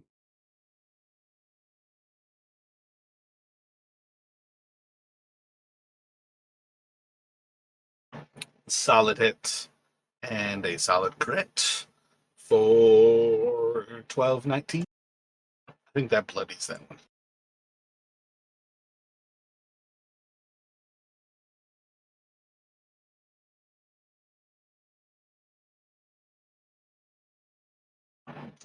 I think it makes sense for pretty much the exact same targets. We'll go for a wisdom save from Brennick and Fen, and then 2 swords at Galeria.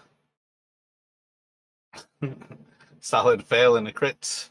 But the crit is going to put 14 slashing into you this time, Galeria.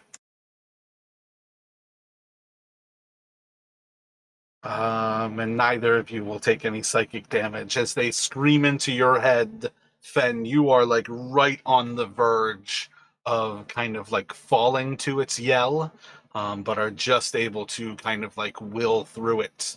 And it's going to go to, I believe, Galeria's next. I think Brennick after Fen, right? Oh yeah, that it might be. Yeah, I have your was making a character for you. So yeah, it is you. Okay. Yeah, so Brennick is going to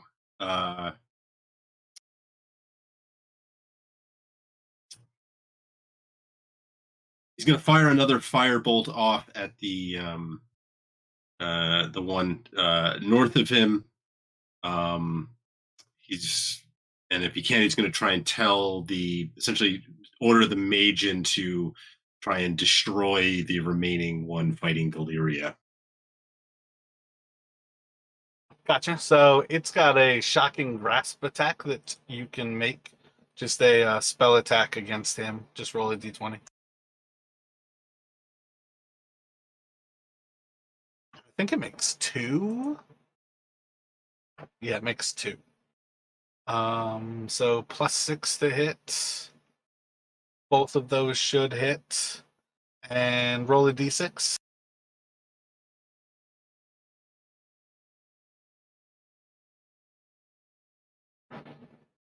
So, Firebolt for 8 more on that one. That will kill the one that is on Galeria.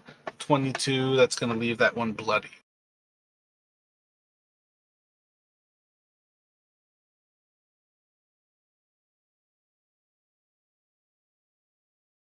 And that will be it for Brennick. Galeria, what would you like to do?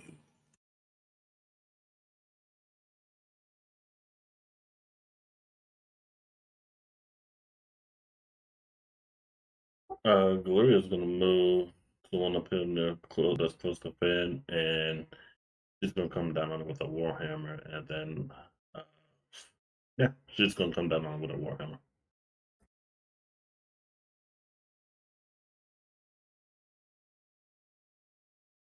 All the ice cream trucks driving by. Oh, y'all been stuck in your house during a hurricane?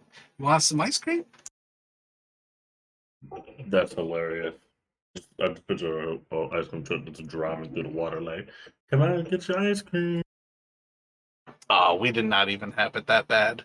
13 is a solid strike into it.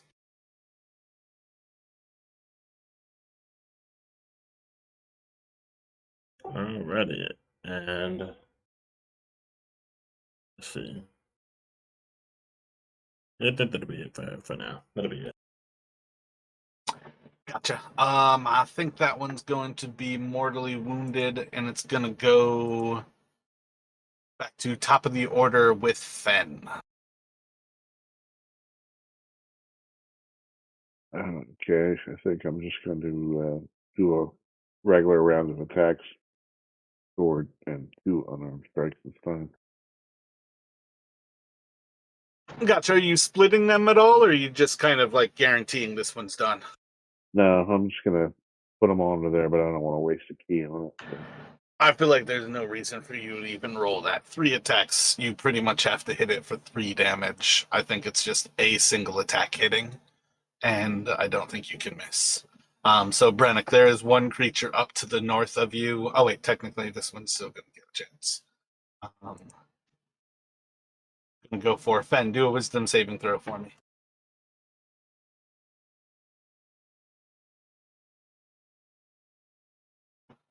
Kind of from like the back, you're going to just feel as your skull starts to split as these screams kind of like come into your head. You'll take 12 psychic damage there. I don't see any reason that this one can survive a round of you guys in combat here, but more or less you guys can kind of finish this one off. Sort of the first big things you're going to start to notice as you guys kind of finish up this like moment inside of here is that you are inside of a planetarium. The roof above you is probably about 30 or so feet high, and it is covered in stars. And all around you, you can see this planet has Faerun on it. It is Toril. You can see that this moon is the actual, like the moon, I guess, to the north of the one that is kind of like being written off, is Saloon. That there is 2 other like gas giants in this room, but this is a small planetarium. Let me get just a d20 from all of you.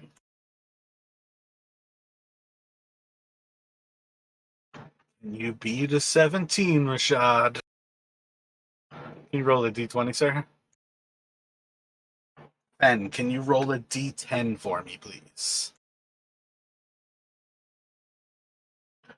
So, Fen, as you kind of like walk into this room and you start to gaze up towards the stars, for a moment, you're actually recognizing that you're staring at a true representation of these stars. These are the same stars you would expect to see if you were outside staring up into the sky. That this place is a real representation of the real world that you exist on. And you can see like the little bits of the difference where there are shifts based on like where Abertoral is in like this star here, this star there. But you're kind of making this recognition that most of these stars are so far away that the stars themselves are fixed regardless of where you are in the actual solar system here. And you have a moment where you just kind of like are kind of gazing up and lost in this sight. And then for a moment, you feel like a shift in your consciousness. And you just kind of feel yourself reaching out towards the blue celestial giant, the blue gas giant next to you. And as your hand touches into it, you feel force of water entering into your body. And in a moment, you see yourself from outside of your body as you raise a large wall of water in front of you, blocking off the entrance to this observatory. And then, as that vision kind of wanes away, and the stars are kind of above and around you, you see another kind of image, as if you were still standing outside of this place, as 5, 10, maybe 20 of these little Nothics are running in towards the observatory. And that is where we are going to pick up next session.